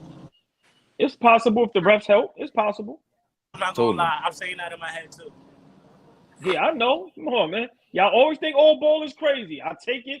I laugh at myself. You hear me, Zach? Look, that's why Zach's smiling. I take all the jokes. I take all the grain of salt. How I sound now. Same thing, but I don't think you backed out. Yeah. Don't worry about it. Go ahead and talk. Don't worry about it. We don't care about none of that. All right. I usually don't even look at stuff like that. I don't. But that was really fishy the way that game 2 started with all them foul calls. And I looked up and I'm like, dang, what's going on, man? Like this is – and I was getting more frustrated though after a while with the Nuggets because it was like, you see how they calling it.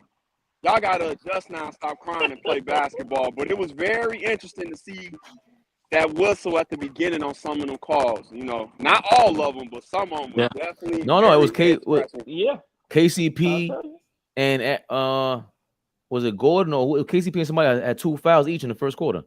It was crazy. Listen, y'all, you see what I put in my story? I said, yo, what's going on with the Nuggets? They not aggressive at all. I said it might be the fix might be in. And once again, once I said that, I think the third quarter started and they was talking to the coach on the sideline, and he said exactly, I do not like how we playing. We're not aggressive, blah, blah, blah. He like we playing like we're a regular season, like it's a regular season game.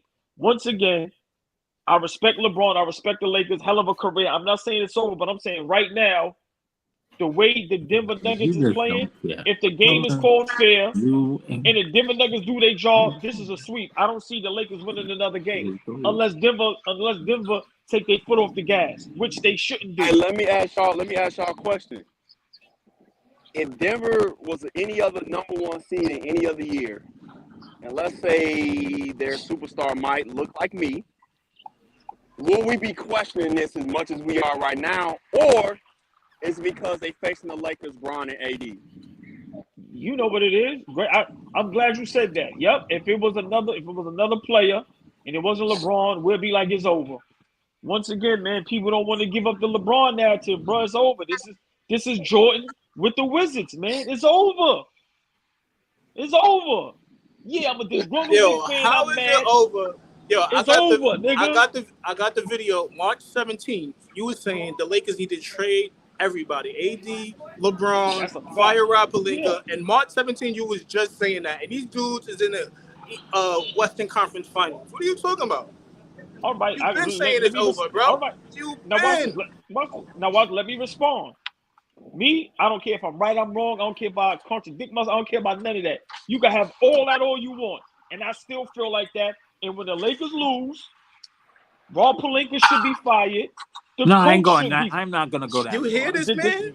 I ain't going to go that far, bro. I'm not going to go that far. No, but hold on. Turbo, you don't have to go that far. This is my take. I know. Once again, if they lose in a certain fashion, if they lose in 5 games or 4 games, Rob Pelinka should be fired, which he should have never got the job. Darvin Ham should be fired, which he should have never got the job, and there's no knock on him. But he needs to grow with a young team and build with a young team. Oh, boy. And you too old for this. You acting like Rage Man on one of these young niggas with this statement. Okay. What? Tell me why should I feel otherwise? Hold on, but finish your take. No, just finish what you have to say because they cut you off. Finish your take so we can respond. He good for that. Yeah. So I apologize, security guard, beloved. I apologize. My thing beloved is, security. If LeBron and them get swept, or if they lose in 5 games, AD need to be either think about trading him. Rob Pelinka needs to be fired, and they need a new coach. Yes. Okay. So let me ask you a question. Yeah, man. Oh boy. You asked. I don't even want to talk to me. Go ahead, beloved. No. One real question. I heard you say this a lot. Like every time somebody loses, you say somebody overrated or somebody needs to go. What team loses and should stay together? What do you mean? What are you talking about? Tell me when I said that. You say that a lot every time. John Moran, they need to trade him. He's overrated. I don't think he's that good. Steph Curry, he's getting old. Draymond's not Draymond. No, yes, bro. He's gone. No. Now watch this. No. Wait. Now watch this. See, because y'all laugh and y'all think I sound crazy, but watch this. Before John Moran got in trouble the second time, and I still feel like that, he needs to get out of Memphis. That's exactly what I said. You know what time it is? I just want to know the time, man. Now, that's not too crazy. Now, Draymond Green is not the player he still is.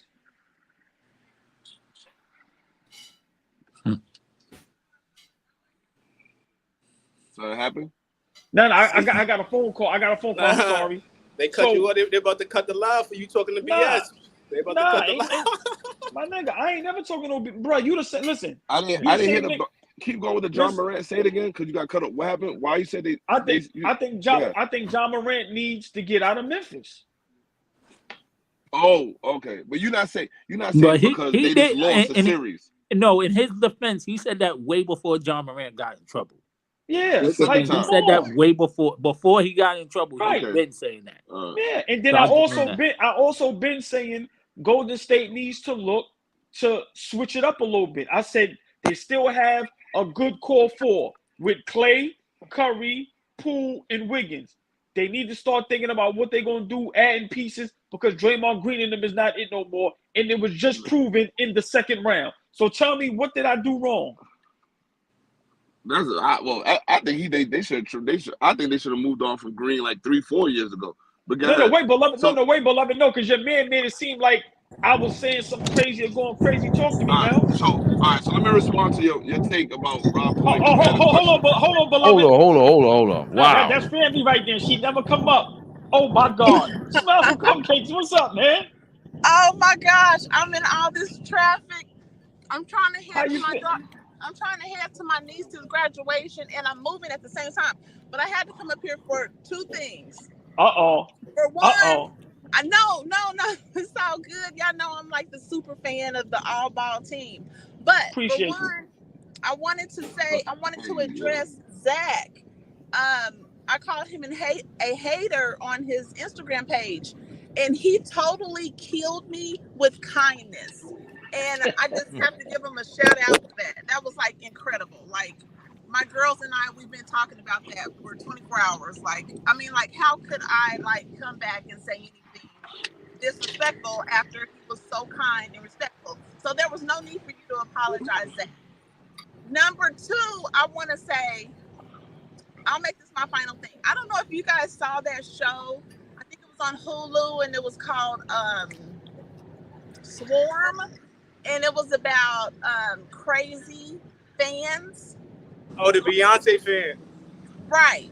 So I just want to give a warning to you New Yorkers out there that there are some crazy LeBron fans out here, and you really could get offed with your heads. I want y'all to show a little bit more respect, because I don't like what I'm hearing today. Like, I'm very unhappy. Like, I can't even believe this. Like, I feel like I'm the super fan of the Allball family, and to hear how Mr. Allball can't wait to go crazy if LeBron loses. Like, how do you think that's gonna affect me? Like, I'm really a fan of this platform.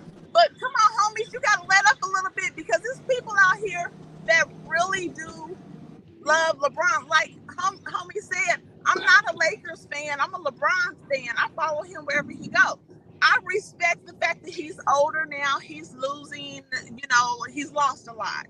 But at the same time, he's still incredible to me. So I'm just saying, can you just let up just a little bit? Because I'm telling you, like, I ride for y'all. Like, I can't wait to come out to New York and hang out with you guys. But bless your heart coming up and repping. No, we appreciate you, Queen. We appreciate you. I'm in Chicago, and I'm concealed. I know you're in Chicago, Zach, but I'm talking about Fabian and Allball. Like, it was just ridiculous. I'm so upset. Like, I shouldn't be upset like this. Smells for cupcake. I'm happy you tuned in today, because unfortunately it gets worse than this. Allball goes crazier. He have other people going crazier too, and it gets worse. So I apologize on the behalf of AllBallTV too. Oh my God. I appreciate y'all. This platform is so dope. I met Allball in the locker room on Spotify, and I knew that greatness happened when I first met him. Then I met Fabian and Uncle Ice on the couch watching football one night. I was like, wow, this is dope. Like, this is gonna be something big. And I see everybody else's platform. Zach, your platform is incredible. Like, y'all doing the darn thing. And I think it's time to take over. But I'm a fan. I'm a super fan. I don't know if y'all know what super fans mean, but it doesn't get any better than that. And Wait, so I don't sound like this every day. I've been struggling with some bronchitis, so I really don't sound like a man in real life. You don't sound like no dude. You sound like a lady. Like a lovely. What are you talking about? Okay. Well, thank you. But all right, guys. Anyway, keep doing what you're doing. I'm tuned in. I'm locked in. This Allball franchise is the Shizizzy. Is that how Snoop Dogg called it? Shizzle? I know I'm old. I turned 50 this year, so I'm old. But I'm rocking with y'all because y'all got it going on. So keep doing y'all. You didn't say 50. Yeah. Yeah, I totally turned 50. Can you believe that? Hell no. What? Yeah. I told her. Yo, she oh boy, your 50. mic is off. Oh boy, your mic is off. Conspiracy. But okay, y'all, I gotta go because I'm embarrassed. I got all this stuff in this car packed out. I just had to get on here. Oh, my shit buzzing. Now it's good, old boy. I can hear you now. I'm sorry. You the only person I would tell sorry to. I'm sorry. You are not sorry. Everybody else, they know what they can do. I'm sorry. I won't listen. She called you in your bullshit, old boy. Yeah, you are not sorry. Fuck out of here. Not sorry. Hold on. Smile for cupcakes. I'm sorry. Everybody else, Mel and everybody else, I'm not sorry. But for my favorite person in the world, I'm sorry. I'll let up on LeBron just for you a little bit. You're not sorry. Just watch your back. I told you about. Oh shit. I told you about. Yeah. It was crazy. It's a crazy Beyonce fan. She actually went around the United States killing people. And I'm not saying y'all gonna get killed, but I'm just saying watch y'all back because we, Yo, I'm not gonna lie. I feel like I got you. Yo, Smile, you sound like you the head of the LeBron mob right now. I feel mad paranoid. I'm just letting it be known on the internet right now. That's crazy. She said, "Watch your back, old boy." Nah, she not joking though. People didn't threaten me on Facebook and stuff for my LeBron takes, and I'll be like, okay. And we carry here everywhere we go. Oh, nah, come on, man. Smiles and put the head. She said, "Yo, stop talking that LeBron shit." Oh no. That's right. All right, y'all. It was fun. I'll talk to y'all later. All right, Smile. I appreciate you. Okay. Bye-bye. Hey, she not lying though. That was super dope. I'm not gonna lie. That was super dope. That just made me proud to even know y'all. Really. I feel. What are you talking about? I feel scared as hell right now. What the hell are you talking about, Mel? She said y'all better watch your back and then point to the hammer. Yeah, that's a lovely. She came with love first. It would be Mel in New York. Crazy on LeBron. Mel, New York, we call that friendly extortion, dog. That's what that's called. She pointed to the hammer. She said, "Y'all better watch your back about LeBron." All right. Oh, look who in the building. It's Flea. What's up, Flea? Beloved, Zach, Fabian, Mel, Turbo, my guys. What's good, y'all? Yeah, sir. It was good, man. You sound very as usual, sound like a gentleman and a scholar over there. I'm still in the office, so I gotta have that. I ain't close switch yet. I ain't switch up yet. Yeah, he ain't put a do-rag on yet. Last night was so controversial. Oh my goodness. Do-rag Mel is crazy. Shout out to Smiles with Cupcakes though, man. Shout out to her, but she ain't lying, man. Y'all gotta ease up. You see how she jumped in here and let y'all know. Ease up on Braun. Yeah, what's good, beloved? Chilling. No, that was crazy. What's up, Flea? Something triggered Flea.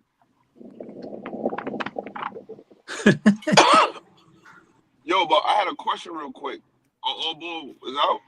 I don't understand why fire Rob Pelinka, because when the roster was nothing, it was dirt. He made enough changes to get them to the Western Conference Finals. Yeah, exactly. I don't understand why would you trade? Like, what did he do wrong? Exactly. I don't rock with that either. Hold on, let me finish real quick. I would have said, I gave LeBron the team he wanted. It didn't turn out good. Now I'm gonna fix it, and I got him to the Western Conference Finals. Listen, no move was ever made on a LeBron team, and he's caught off guard. So this is what he wants, and Rob Pelinka had to fix it. And he went like LeBron ain't scouting Vanderbilt. LeBron ain't scouting Hachimura. That's Rob Pelinka doing that, and he should deserve credit for that. If you have the opportunity to get Bob Myers right now, do you do it though?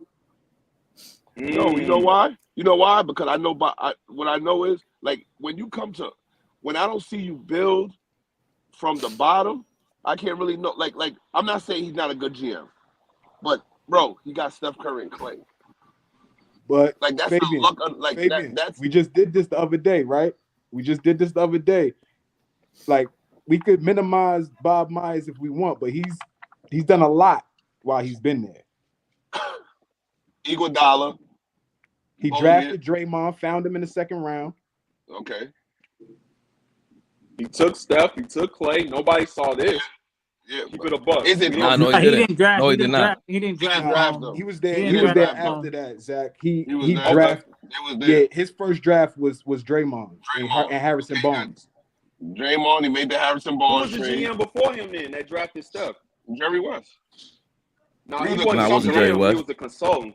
Yeah, but who Chris, the GM? Chris Mullin and a few guys, Right, Chris. a Mullin. few other guys, Oh, yeah, yeah. a few other guys was Okay, over there. okay. Yeah, I appreciate that. I forgot that. Okay, cool. Yeah. Yep. He was there. You're right. Man, the loser. I think Don Nelson made that drafted Curry, if I'm not mistaken. It wasn't Larry Riley. Yeah, that's the guy. But I'm just saying, West. He drafted West Steph Curry and Klay Thompson. But West West and was the Mullin one was that over said, there. "Don't you trade Clay for Love?" Right? Yeah. West, Yeah, right? Probably. Yeah. That's very weird. Yeah. But that was, and that was under Bob. Seen. That was under Bob Myers, Oh, that was okay. right? Yeah, because they had Draymond by then. That was before they went on the run. Yeah, it had to be. But go ahead, please. My bad. So, Fleet, you think he deserved to be fired? No, I don't think he deserves to be fired. I'm just saying if I have the opportunity to swap him out for Myers, I look at it. I'm not saying it's an easy decision, but I do take a look at it. Who y'all talking about? No, it was what? you got cut off. I was gonna ask you, like, Pelinka, he got all the players LeBron wanted. It didn't turn out. He did all the Westbrook stuff. It didn't turn out the way LeBron. He got whoever LeBron wanted, and that didn't work out. So now he did it his way. He got players that fit the system better, and he's in Western Conference Finals. I just wanted to know, like, what's your logic on firing him after that? I'm gonna let Allball talk. I'm gonna jump out. I'm gonna jump back in. I'm about to leave the office.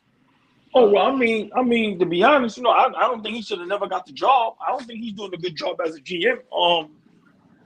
Like I said, they beat a Memphis team that, like I said, had injury problems, in and out with Ja Morant with the mess.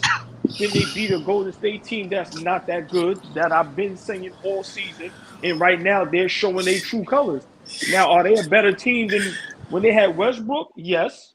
But my opinion, Rob Pelinka should have never got the job. So once again, if they lose in 4, if they get swept or they lose in 5 games, yes, I think he should lose his job, and I think Darvin Ham should be fired, just how they fired every other coach. Yeah. I don't see how they're gonna get better. You really in your rage man bag. You just what do you give him credit for? I've been saying this all year, nigga. What are you talking about rage man bag? No, man, because you just said, they beat Memphis, they was unhealthy, they beat Golden State they beat them niggas. Nigga, the fact is they beating them niggas. The Knicks couldn't even be the team that it was high seeded them. Give my team some credit. You tweaking, bro. What you give them credit for? Yeah. Ain't you a Knicks fan? No, I'm not. What? You never said that? Fan he is. No. I liked them for a couple of weeks. They was impressive for a couple of weeks. Hold on, y'all. Wait. There was a couple of. That's not my team, though. Bruh. I liked them for a couple of weeks, but I gotta be realistic. Bro, I can go back to the DMs, and for one, you're a LeBron fan. You're not a Lakers fan like you said, so I don't even know why you going super crazy. I just spit facts. You just everything I said fact. Yeah, nigga, I hate LeBron. I hate the Lakers. That's a fact. But it's also a fact. But they're winning. How they winning? They about to get swept, nigga. How are they winning? They beat. Here, man. What are you talking about? How are they winning? They're in the Western Conference Finals. Oh, y'all be the same niggas if somebody else did the same thing, bro. Did Memphis have their 2 best defenders out big man? Yes or no? Yeah, they did. No, they didn't. They have Steven Adams. They didn't have Steven Adams. That's a big This is the backup. Right. That's not our fault. That's not our fault. I'm not saying it's y'all fault. Once again, I'm just saying. Was Ja Morant injured in and out the lineup? And yes. What did he miss? 1 to 2 games? Never 1 mind. to 2 games in a 4-game series, bro. Come on. I ain't arguing with Mel. Come on. Yo, come on. I'm never letting Mel get my blood pressure up. Y'all can have Mel, man. I'm good. Yo, Mel. If I have my 2 best interior defenders and my star players out 1 or 2 games in a 4-game series, that makes a difference, bro. You just walk into the rim. LeBron and them are just walking to the rim. Steven Adams makes a big difference. You know that. Stop it. Interior defense. Come on. But that ain't their fault. I mean, ain't that? I'm not saying. Why people say that? But Turbo. We're talking logical basketball. I'm not saying that's their fault, bro. I'm just saying that is a counter to a that. I'm not saying that's their fault. How the hell is that going to be their fault? No, I know that's not their fault. What I'm saying is that makes a difference in a series. If the series is 4 games and I missed my star playing for 2 games. It don't. You act like they got hurt in that series. They've been hurt. They've been playing without them. And they've been was good without them. Hold on, but that's not. Hold on. Listen. I mean, that's not even the point. That's not even the point, bro. The point is that the team that Rob Pelinka got had to save the season, right? They traded everybody. They haven't been truly tested until Golden State really, and now with Denver. That's the whole point. Are they really that good? That's really the point. And now we're seeing they're on the verge of getting swept. That's we gotta call it like we see it, how everybody's opinion is. Whatever your opinion is, your opinion varies from second to second. So that's the difference. But but let's give them a chance to see what they do in game 3. There's no listen. Hold on. See again. We can't do that. We're talking about right now. How do you see it? Like we can't, like a stand. You got to stand on something. Y'all seeing it man. one side. Nobody said the Lakers only play 40 games together. They're not even supposed to be doing this. They should have lost first round when they even made the playoffs. If that's the case, if you're going like that, these niggas played 40 games together. No, man. What you mean? No, every other team played 80 games together. No, that's the point, Mel. That's the point. If they were that good, right? What you're saying right now, they would have. Right. They could have lost in the first round. It could have been an early bye-bye. But the team was injured. The whole the reason the interior for that team was injured. In the second round, nobody was injured. The team y'all thought was going to win, that y'all went for. That's not who we said. That y'all thought was going to beat Golden State. That's not what was said. Everybody was picking the young boys over Golden State. Don't stop. We beat them. And y'all still not giving us no credit for that? You sound mad tough. You sound mad tough the day after. During the fourth quarter, you were crying. Come on, it's over. Get out of here, Mel. Get out of here. Yeah, man, we did watch the game with you last night, Mel. Then you said, thank you. Mel, you microwave your TV dinner. Remember that? You had the TV dinner. It was Chick-fil-A. It was Chick-fil-A. Exactly. You were and then you said, one possession game. And it's over. Yo, trade everybody. Then you heard the Chick-fil-A never was said ready. trade anybody. Then, right. The bell was ringing. Listen, Get out of here. I think Pelinka did a good job saving the season for them because that after Westbrook, I agree. I agree. I don't think he should be. I don't think he should get traded and all that. But what I'm saying is, I think they should let him run it back one more time. But I don't think he should be fired. And I don't know how we just keep firing coaches after 1 year. Like you gotta let the Lakers can't be doing that. They already they've been doing that for decades. You know what I'm saying? You gotta just try at least 1 or 2 years. Damn. You got to be patient now. Nobody's patient anymore in these times. Yeah, but that's everybody want quick answer. Everybody want quick end results. And that's part of the era, though. Like LeBron is a part of this whole mix-up where players have more value, more say-so getting traded. So that added to it. Now players play GM. So it is a factor. And I don't think he should be. I don't know if he gets fired, but he is an agent. He's part of the wave of agents as general managers. So it's him, it's Leon Rose. A lot of these guys are agents that are Bob Myers on Golden State. He's another guy, same thing. And my question is though, what is Darvin Ham supposed to do? Exactly. Right, for Allball to say that, I don't agree with that. I think he's done a solid job. Sit LeBron's ass down. Hold on, y'all, real quick. So let me just jump in real quick. So you see how your man gave an excuse for the Lakers that they only play 40 games? But when we give an excuse for a team that was injured, it don't count, right? Now, right, but nobody in the world is saying these niggas only play 40 games and they going head to head with the number 1 seed. Nobody's saying that. Yo, bro, an excuse is an excuse. When I just I'm not giving no excuses. When I said Memphis was injured, you fought back with that. Hold on. But in the same sentence, you said LeBron and them only played 40 games. So I said that just to say that, just to be petty. Don't say we have 40 games. I like the team. No matter how many games they play, this is a solid team to me. But I'm not using no excuses. Whether they get swept or they win 1 game, this is a solid team. I feel like right. It's a solid team. It's just not a It's not a championship winning team. He's right. It's a solid team. Z don't defend this nonsense. No, I've been saying that all year. His team is not the Lakers. It's LeBron, Raymond James. Okay. That's his team. Fine. LeBron, Raymond James. But I said that they're solid. solid don't win championships. That's been my argument all year. Y'all giving them too much credit. Them niggas ain't solid. Them niggas is playing bad teams. That's crazy. Now you see when they play a good team, what happened, right? Niggas getting their boots. Not a good team. They just the best team in the NBA. Not a good team. What are you talking about? All-ball. I usually agree with you all ball, but I don't agree with you on this one. Like, I don't think you should fire Pelinka. I agree with Beloved, and I think Darvin Ham has done a solid job in his first year. I just don't know what other moves he can do besides trying to put a uniform on and playing himself. What has Rob Pelinka done since the bubble? Like, how's the Lakers been looking since the bubble? I mean, he everybody knows. Go ahead, Beloved. His team hasn't been healthy. If you want to say that. Real quick, man. I'm not ball. This is straight basketball. I don't like LeBron, and I'm not a Lakers fan. It doesn't bother me. I think that when you have LeBron, you're a prisoner of what he wants to do. I think he's made great moves. Not great. He's made sufficient moves to appease him, and he appeased him so much that he got into bad deals. It didn't work out because of LeBron, and then when he did it his way, they're in the Western Conference Final. Allball, you know he's not the straight GM. No time when you have LeBron on your team, you're the GM. You know that, Allball. You've seen it for 10 years now. So he has to balance LeBron and being a GM. And they got a chip. They went to the playoffs, and now they're in the Western Conference Finals. You got to give him credit for that, Allball. I think, and there's truth to what you're saying, because that's why he left Miami, because he won't be in control. When Pat Riley was like, all right, my nigga, y'all niggas ain't riding on the plane. Enough is enough. I ride out 3 years. I ride out 3 years being bad. I'll be all right, and then I'll get back on my feet. And when you have a good GM, you can do that. 1,000%. Same thing with the coach holding. But again, I think that what Darvin Ham can do better, Z. That's where I disagree at. He gotta. This is all on him to instill a game plan with LeBron, sit him down, do whatever you got to do. We saw that Hachimura being in the lineup. You can. I'm saying you can't sit LeBron down. That sounds crazy.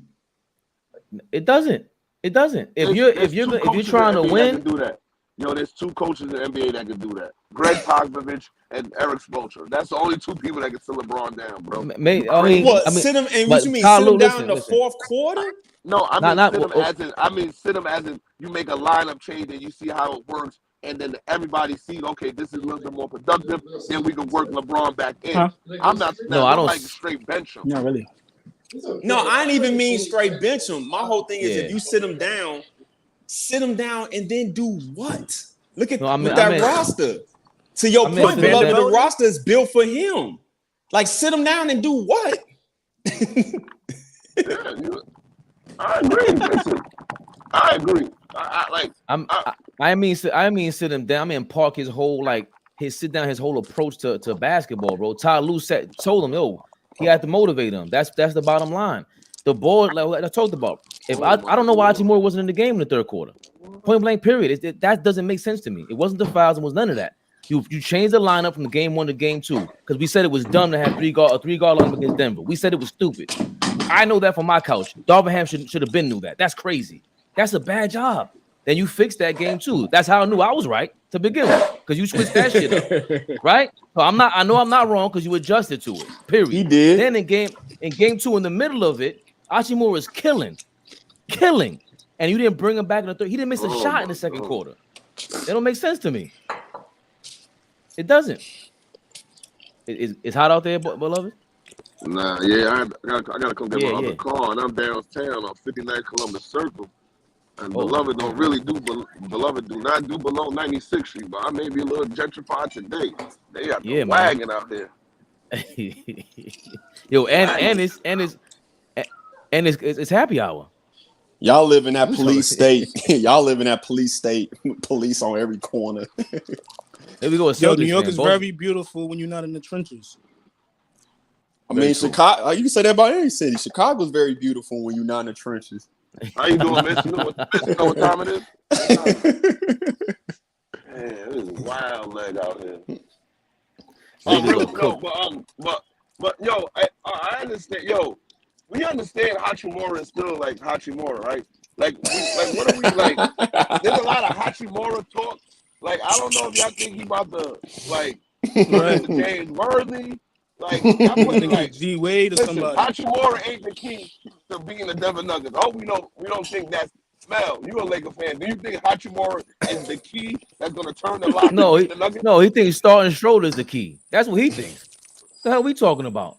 I want to know what what's the ulterior to that? Yeah, I agree with you, Fade. Like this is the roster. This is what they got. But Hachimura ain't the key to guarding the two-time MVP. No, what should have been two-time MVP. 3 times. Right. 3. Nah, I think he should have been. I don't know if he deserved last year. I don't know. We're not gonna do this again, man. That season was. We're not gonna do this again. We're not gonna do this. It was up in the air. No, it wasn't up in the air. It was not up in the air. Last year? No, it was not up in the air. That team would have been a lottery team. Probably the worst team in the league, and he had them in the playoffs, not the play-in. The playoffs. With the stats. Year before, he won it too. Right. They went to the So, bubble. but I'm saying him or Giannis could have won. What I'm saying. For me, him or Giannis, I'm comfortable with either one of them. And then this year, he definitely deserved it.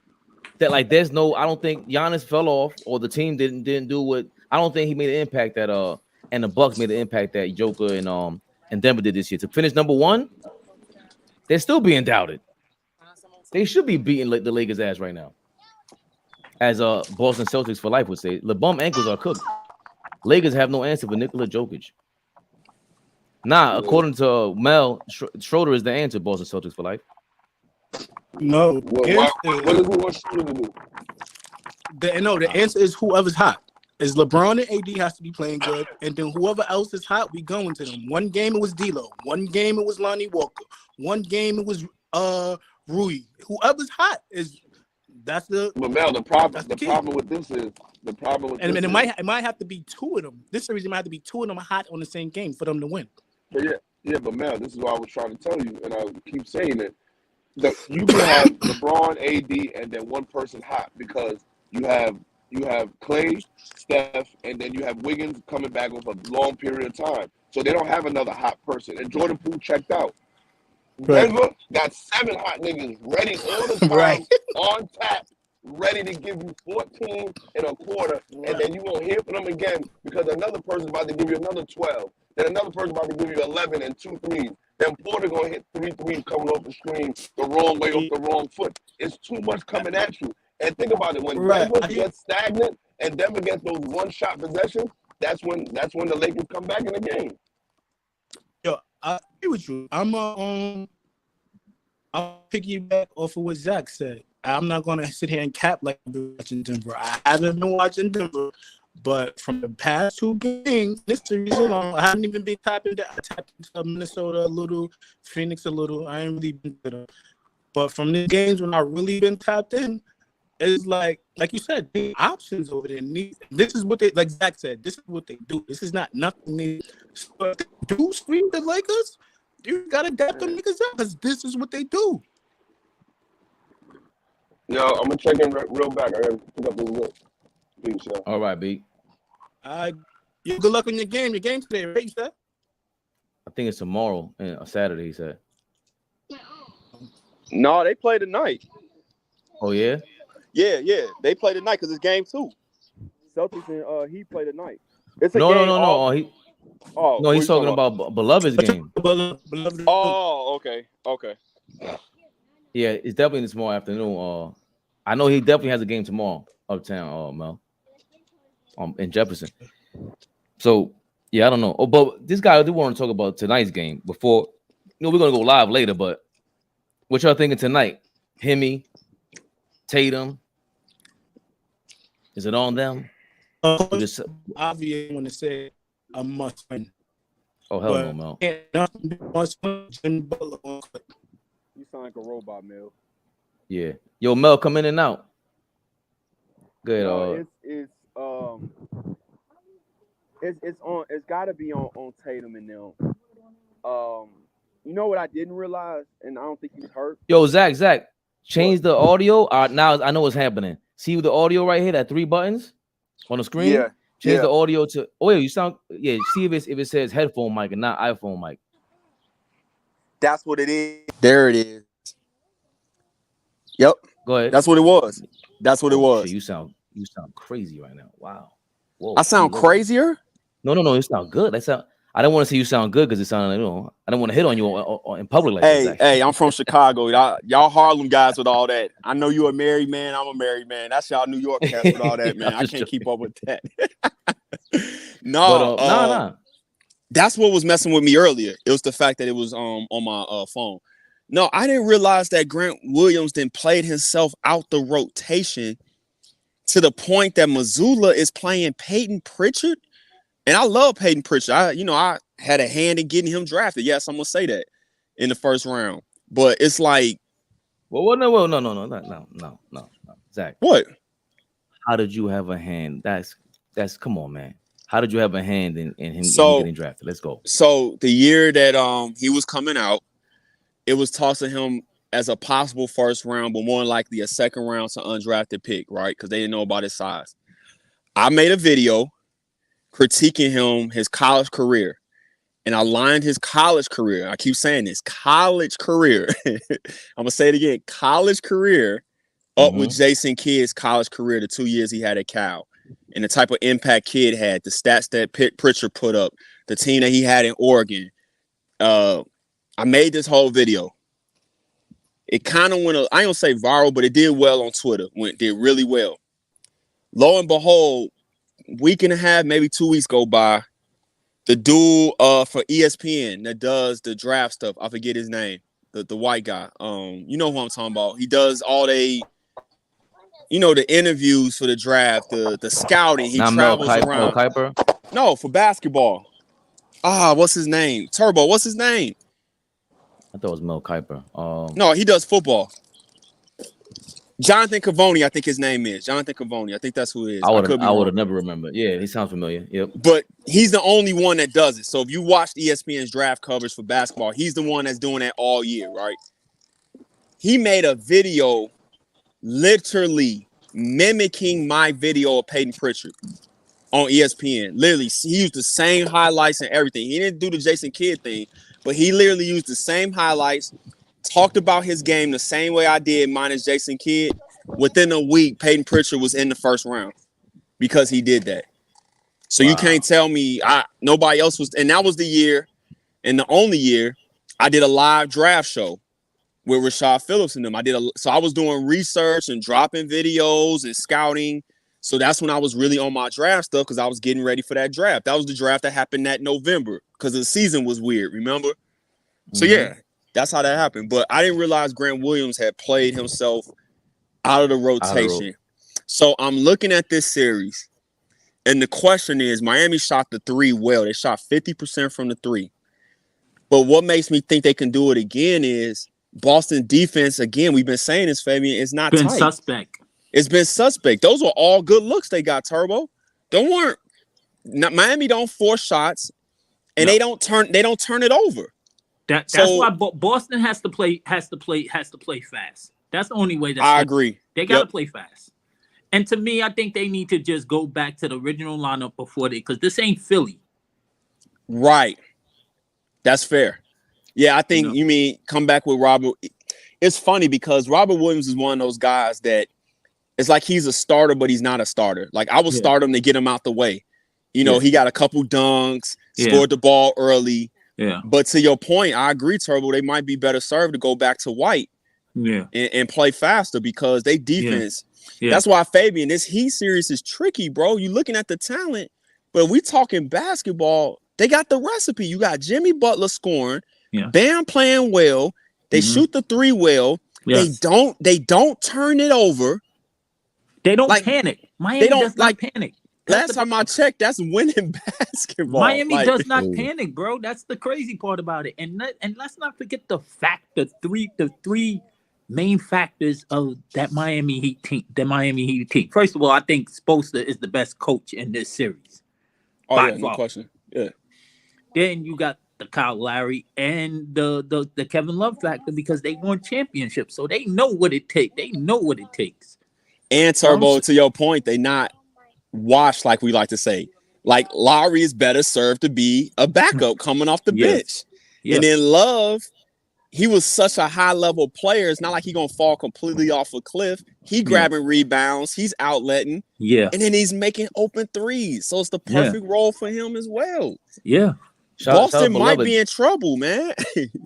Shout out Beloved. That was my argument with we were talking Redeem Team versus Dream Team, and I'm like, I understand what everyone's saying with why they think Redeem Team would win and this is the new school lineups and everything, but you're dealing with high IQ guys on the other side that know how to win. Not grade A alpha dudes who are not willing to. No, they do everything it takes to win. Magic plays second fiddle. Larry Bird moved to the 3, play second fiddle. The Miami Heat, Jimmy Butler's like the Fabian, alpha by default. Fabian, stay there, because I'm not gonna let you. You know why people argue that?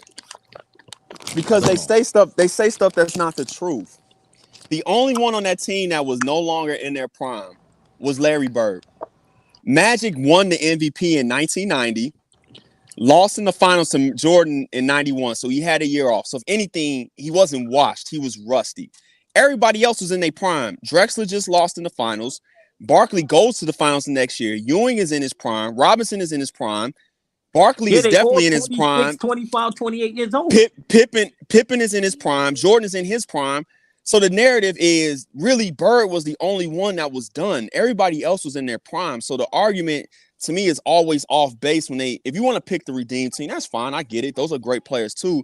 But they tell this story as if Stockton was in his prime. These guys weren't old. They weren't old. Agree. You got two guys that can run an offense, and for me, it was also just about, like, if that's the argument for that team in 92, 93, okay, cool. But the point is that you got guys that know how to win, like they're willing to do everything it takes. To say that's not a factor is crazy. It ain't just all skill.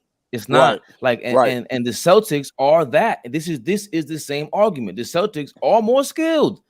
Tatum and Jaylen Brown alone, those are two guys that are more talented than everybody on the Heat, including Jimmy Butler. Jimmy Butler's not more talented than Jason Tatum. He's not more. For all you guys that don't understand this, he ain't more skilled than Tatum either. Tatum could do more, but he doesn't. That's the point. Jimmy Butler does more, just smarter. I was saying this before, Zach. I mean, you might be a stretch. You know how I do. I might be stretched, but that's how I see it. And Ryan Russillo copied my shit, or I will say he copied my shit. Jimmy Butler looks like he reminded me of Jordan. People been saying that him and Kawhi, because of the counters, because it's so fundamentally sound. As athletic as Jordan was, he doesn't get enough credit for the simplicity of his game. 1-2 dribble, I'm up. 1-2 dribble, counter, I'm past you. Jab step, I'm past you. It wasn't a lot of. They talk about his bag. He didn't need a bag. It was so polished. Right, and that's where you get the Jimmy comparisons from, because his game is a pro type of game. It's very polished, very polished. I also said this the other day. It's one thing to have. Hold on, Mel. It's one thing to have. It's one thing to have a high IQ. It's one thing to have a high skill set. It's one thing to have high talent. It's another thing to play with that skill set, with that high IQ. When you deliver it, when you execute it, that's different. That's different. That's nice on a video game. On paper, you won. Now let's play the game. Miami's just they embody that. They embody that 1,000%. Go ahead, Mel. My bad. You could just tell Jimmy Butler, like, he's a gym rat. Like, he gets to his spot every time. He don't do nothing. He's not taking shots just because he open, or he's not doing nothing he can't do as other players do. Like, he's a master of he's mastered his game at this point. He's mastered his game and what he could do, bro, to the max. Great way to put it. And it's showing. No, I agree with you, Mel. I've always said it's beautiful when you watch great players perfect the game for their talent. It's beautiful to watch, man. It's next level. And I think one thing he added from the bubble performance was he just added a couple small counters. Because a lot of it was almost like a running back going north to south with the bubble, right? But he added just a couple small counters, and his handle, I think, got a little bit tighter as well, where now he has enough. And I think he should learn how to pace himself to the point where I made a goof. I should have had him as all NBA. I forgot about him because the numbers wasn't gaudy like that. No, he was. He was second team. He was second team. Jimmy Butler? He was second team. He was second team. I actually think that's a mistake. No, I don't think. No, I'm saying if he is, even for him to come out and even say like by All-Star break, he was like, all right, now it's time to turn up. Like, what? But when I looked at his That numbers, was- they weren't that crazy. The analytic numbers was there. But go look it up, Fabian. I'm almost positive because I had Julius on the second team, and I had Lauri Markkinen on my third team. So Butler, I think, was second team. I'm almost positive. No, I'm saying he might be, but I'm saying that if he is, that's a mistake because I don't think he played All NBA as a guard. There's a De'Aaron Fox. I guess Fox that's 4 made guards in it. the first 2. Fox made it. Okay. Everybody that made it should have made it as a guard. He's a forward. He's a forward. Right. He's a forward. Yeah. Small forward. Yeah, I thought him as a guard. So it made it even easier because once you get KD didn't have the games, Paul George didn't have the games. I don't think Kawhi had the games. It was his second. It was second, right, man? Second team. Second. Yeah. Jaylen Brown, Jimmy Butler, Curry, Jokic, and Donovan Mitchell. See, but I'm thinking about it going into with the guard. There's too many good guards, but then once we saw his forwards, I'm nah. He a small forward. He a small forward. Right. They don't got no power forward. No power forward. There's no power forward on second team. Right. There's no more power forwards. But but what do we expect tonight? Do we expect? I mean, we just don't know because it's like you said. I want you to you see again, Zach. We got to figure out a way to just get on. But maybe I just do it on here one day. Think about what video we want to break down, like with Jimmy Butler, and just a simple question: what is a counter? It's hard to do it on here because they will flag you. The NBA will flag you. Yeah. They will flag you. If you watch highlights? Yeah, they'll flag you. I wouldn't even want to risk it. People have been getting flagged. Ever since they took all their games off of YouTube, people have been getting flagged. I wouldn't even want to do that to your channel. What about can't you do it on TikTok? I've just seen people do it on TikTok. No? That's not YouTube. Right, you can do it on TikTok. So you can't do it on TikTok and just upload it on YouTube? No? No, he's saying you can, but he's saying remember the TikTok, the shorts are different than the actual video. When you this is gonna be a video, live. True. So your videos, like you can't play songs on here. You can't play any songs. It's the same. They flag you for that. Yeah, that's why some of the videos I had to take down off of mine. I got to go back and clean up my page just to make sure because the NBA was cracking down on that. You can go into in the studio and they scrub that out for you. There's like an automatic thing. You press it. No, and scrub I out actually whatever. I got actual videos like breaking down plays and players and all. Like I got to just scrap the whole video. Like I can't have it up there. Nah, we got to find a way to do that because I think what's gonna happen is the NBA is gonna make a deal with somebody, with YouTube or somebody, because it's Adam Silver said he don't go after highlights like that. They don't even copyright strike those because that's a promotion of the game. Now, if you live stream it, that's an automatic. You out of here because you're stealing their advertising money. That's automatic. But we got to figure out a way to do that, bro. Because just double check because I know two channels that got two. I know 2 channels for sure that got flagged because they was doing that. So how do these guys do it though? Like I forgot because basketball breakdown. Because they're affiliated with the league. They applied for it. So we gotta apply for it. You gotta apply for it, and then they'll approve you. Let's do it. Yep. But you might be right though that they might not flag you. Like, they might not. I'm just I always want to give you the information to make sure everything is where it needs to be. Now, because you beloved, who else comes on here that I'm like, nah, y'all be like yesterday during the game, beloved like, oh, that's an excellent pin down. Like, what exactly is a pin down? Like, it's in my mind, I could imagine him. He's bigger than him and he's pinning him. But what makes that a great pin down? And he was breaking it down in real time, so that shit was ill. And I'm remembering all this, like I spoke it all in. And I'm just, I don't claim that. I mean, I don't think I claim. You mean like when I said Denver runs a lot of flex, a lot of flex offense? Yeah. Like I don't understand, but I know you just used the word that I wish more teams did. But then we also break down like, nah, but if LeBron is in that system, he's not gonna allow it to happen. And I don't care how many counters, how great it sounds, he ain't doing it. And that's the that's the explanation between like being a video game and actually playing in the game. Like this is real life shit. This is politics. This is everything. I don't know who I got to answer your question, Fabian. The Celtics have been. My gut is telling me Miami. I'll say it like this because I was talking with my college teammate. We both agree.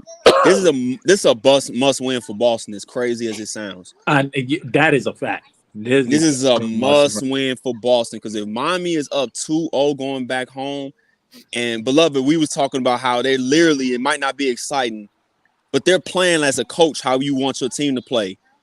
Shoot the ball well, no turnovers, make your free throws, and guard. I mean, it's just simple winning basketball that you will want your team to do. Yo, Fabian, I might agree with you on this. If Bosa gets them to the finals, win or lose, he's cracking my top five of all time coaches. I'm sorry, I got to put him in my top five of all time coaches. He been past Lenny Wilkins for me. Go ahead, beloved. Oh my gosh, here you go with that Here you go with that nonsense again. Here you go with that nonsense again. I think that what Zach said, they rebound the ball at a very high rate.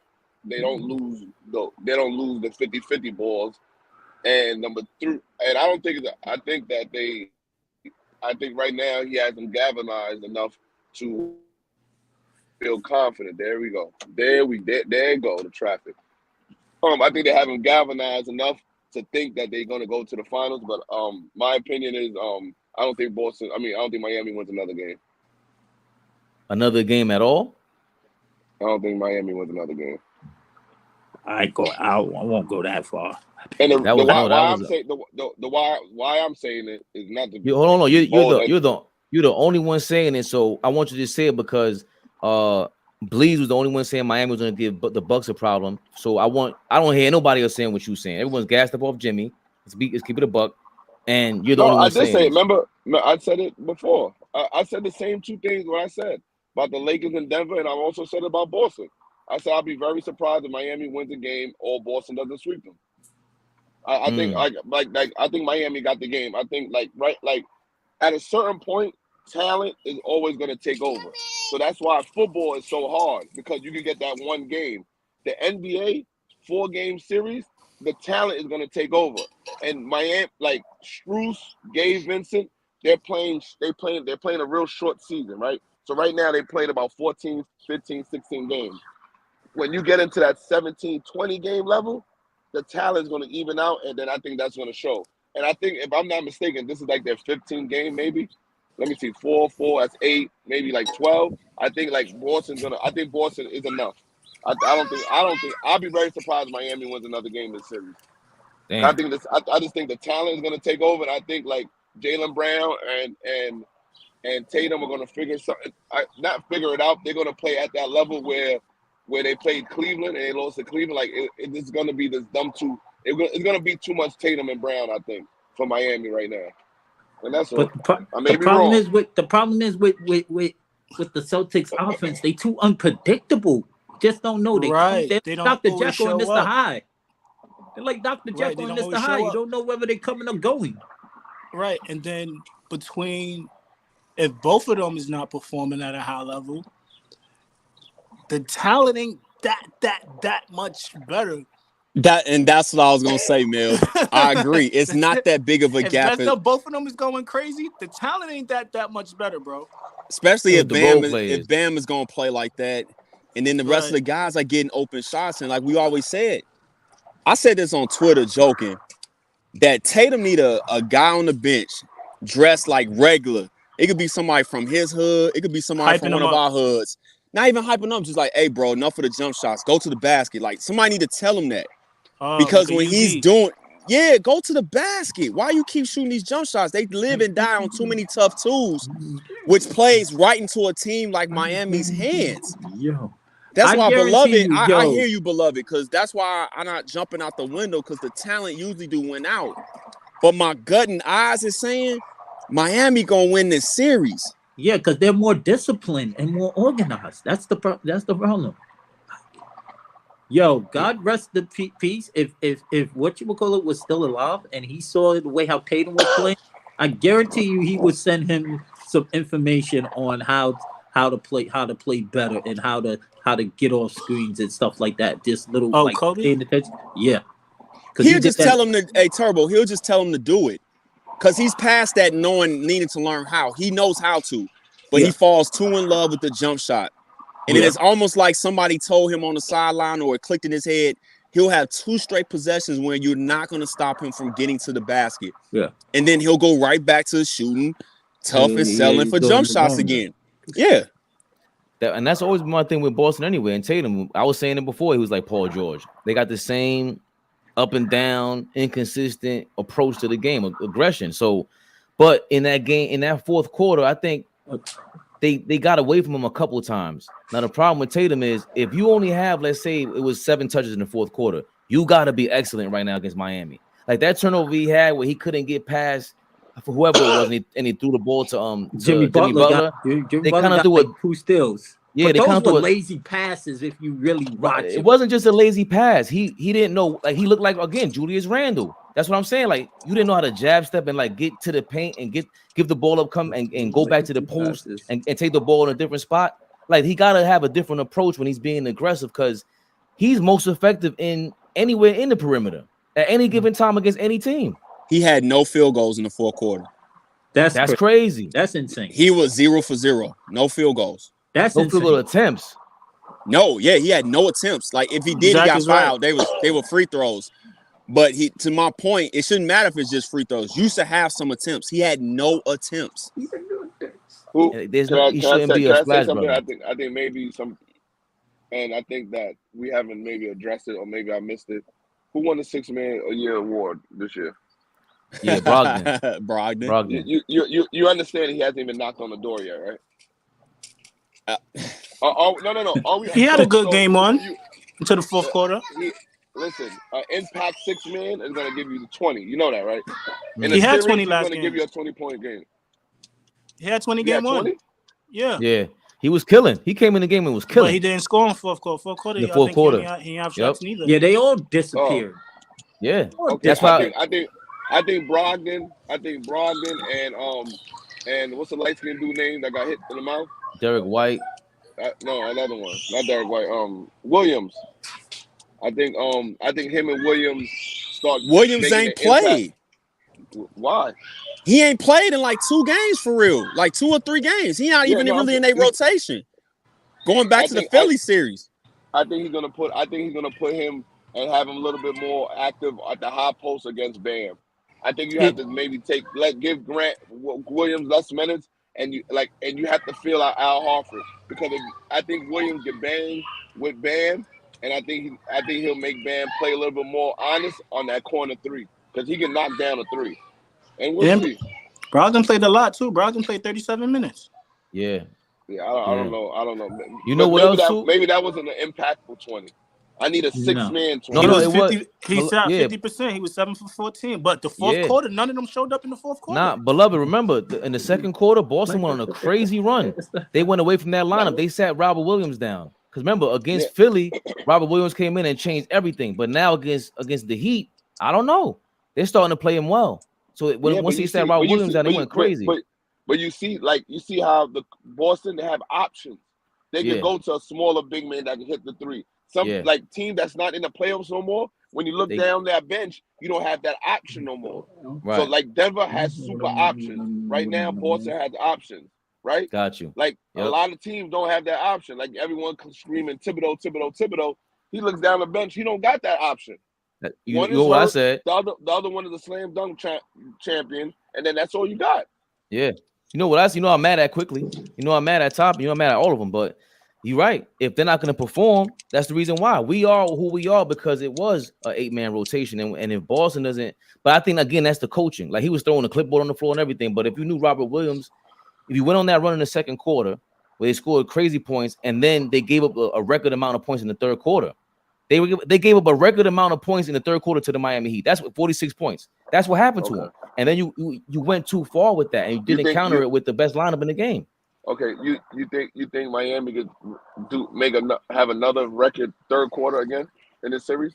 If he doesn't make the adjustments, hell yeah, because they're coming for you. Hell no. I say hell no. It depends on because it wasn't like they were again. Boston has to guard.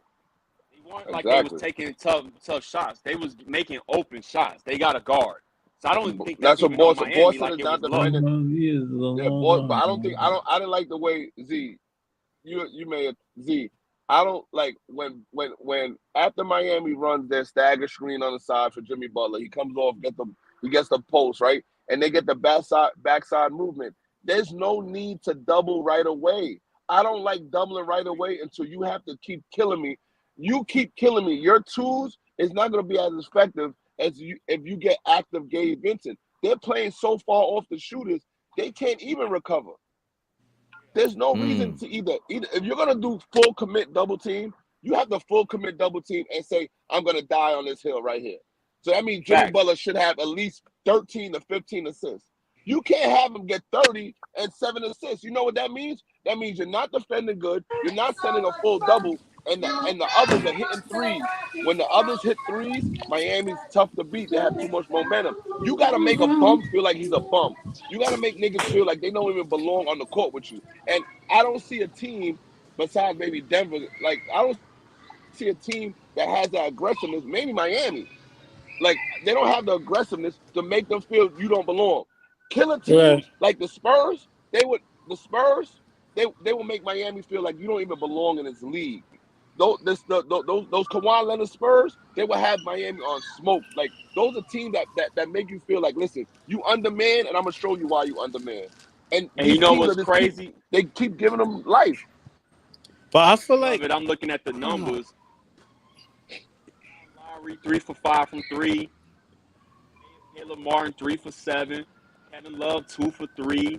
Max Strus 3 for 5. Right. Those are efficient. They shot 51% from 3. And then Butler gave you 2 for 4. Yo, listen. But real quick, listen. If y'all want to stay on, go ahead. I just gotta run real quick, and I'll come back on later. But I'll leave the thing open.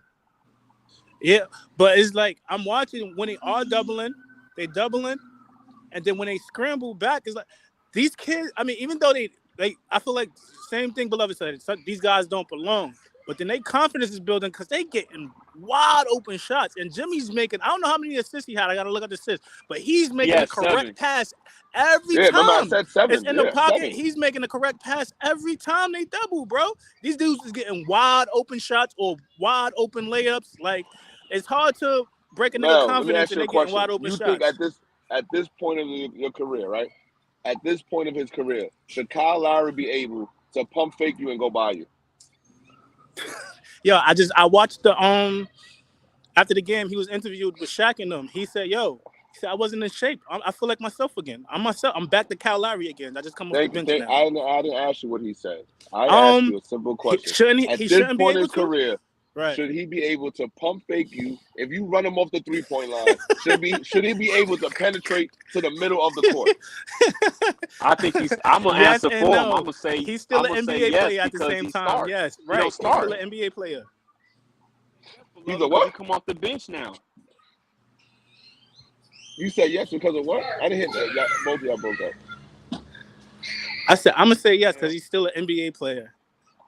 Okay. And he averaged 11 on the season. If he's feeling I'm better gonna say now, yes because he's not playing heavy minutes. He only played 27 minutes last game. He's a backup now, so I'm gonna say yes. I think that you should take it as a personal affront if you close out on Kyle Lowry and he goes by you.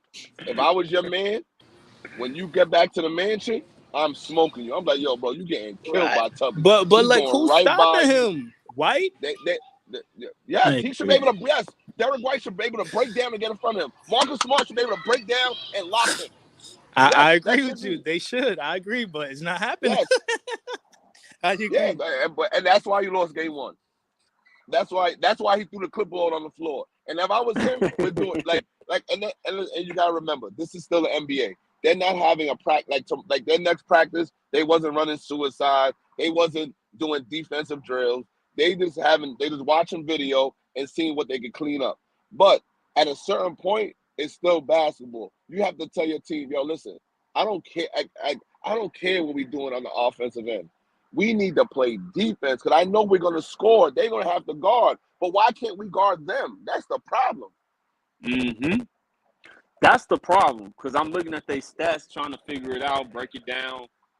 Couldn't stop them from scoring. It's as simple as that. And again, they were getting quality looks. From this standpoint, you had NBA players getting quality, wide open looks. You can't do that. You can't, and Z, you can't do that at this time because it's such a short. Like in a season, you can have ups and downs, but you can't do that in the playoffs because you could be down 7, and then you could be down 18 like this in a heartbeat. And then in the last 2 minutes, you're not gonna have enough energy to go over the hump them last 4 points because you're so tired of cutting the lead. So you just And that's living what happens to a lot of teams. You just living one-on-one coverage on Jimmy? Who, me? You stay Me? disciplined and believe in your defense? Yes. I am. I actually think they should do that. But the way Jimmy be going crazy is kind of risky at the same time. But I'm with you. I would do that too. Listen, crazy is crazy. Crazy, 40. Go ahead. But when you have 40 and then everyone got out and every else body down there got 13, that you can't beat that. You can't beat it. You can't beat 13, 40. I could beat 40. I could beat 40, 17, and then 6, 5, 4, 3. Do you understand what I'm saying? I could beat and that. To your point, facts. Bam was 9 for 13. So Jimmy had 35. Bam gives you 20. Gabe Vincent gives you 15. Struz gives you 15. Caleb Martin gives you 15. Kyle Lowry gives you 15. And Kevin Love gave you 8. Yo, right. Mel, no, stop. But let's stop for a second. Do you hear who's having 15 in the Eastern Conference Finals? Right. No. Listen, like, stop. Let's stop. No, but who's killing in the Eastern Conference Finals? What Zach just read off? You think niggas is not sticking no defense? I feel like they were sticking a little bit of D. No, they wasn't. They're not running off the three. Mel, wide open shots, bro. Mel, they're not running them off the. Because you gotta double Jimmy. That's why I said what Jimmy is doing so incredible. So incredible because they're so scared. That adjustment has to be made. Listen, Mel, we all play ball. When you run a nigga off the 3-point line, as soon as he gets that and he loads his wrist up, you are on that shooting hand. You're forcing him to the baseline. They're not,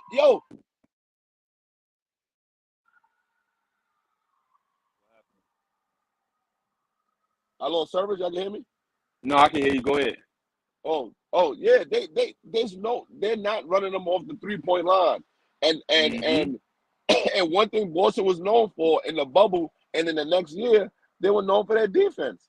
And they're just not doing it right now. They're just they're in shell shock. I don't know why they're playing like this when you've been here before. See, I think when is your time to go over the hump? I think that's when Udoka shows up. And I think that's where I always say there's levels even in our best players and superstars. Because you would think it shouldn't take Udoka to hype them up because they've been here before. But apparently they missing that. I think that's the one thing where I can say they miss Udoka is they play much better defense underneath him. And they had no problem getting in their face. And then, kind of old school, we kind of older as Jason Tatum. You're trying to get to the promised land. Promised land is supposed to be your job to make sure Jimmy not going crazy. No, but you know what I would do? I agree with that, but I think that you have the luxury of having a person that can guard. Like Brown, he may have to take a step back. He may have to take a step back with the scoring and really lock in on Jimmy. And listen, he has the motor to keep up with Jimmy. You understand what I'm saying? He could get into him and where he could disturb him in the post. He could split his shots a little bit more. He could defend him, put a little longer, lengthier defender, more active defender on him. He may have to take a step back and give them maybe 15 to 17, but I think he'll show up defensively. But it's not in him. He shook daddy. You watching the game? He was shook. If you don't have that coach to instill that to you, you got to have a coach to instill confidence in you. And I don't know I don't know. Listen, if the Miami Heat win tonight, then I'm gonna say, all right, y'all got it. This is some type of Rudy Miracle on Ice type shit. Because bro, y'all and I'm not saying I'm nowhere near an NBA coach, but y'all niggas stink. If I was a coach, I'm like, yo, listen, this is what we're gonna do. Boxing one old school. Let this nigga have 40. If anybody let any man score 10, we run in the next practice all day. If any of them bums score 10, we in trouble. This is ridiculous, man. I agree with you 1,000%, bro. A lot of it. Kevin Love just didn't have a job 3 months ago. He's killing y'all. Kyle Lowry couldn't. Let me be quiet. He couldn't see certain parts of his body 3 months ago, and now he's killing. Oh man, I'm gonna go ahead and get out of here, man. We're gonna see what happens tonight, man. I appreciate y'all. All right, okay. I'll see y'all. See y'all later. Peace. Yeah, I'm about to get out too. All right.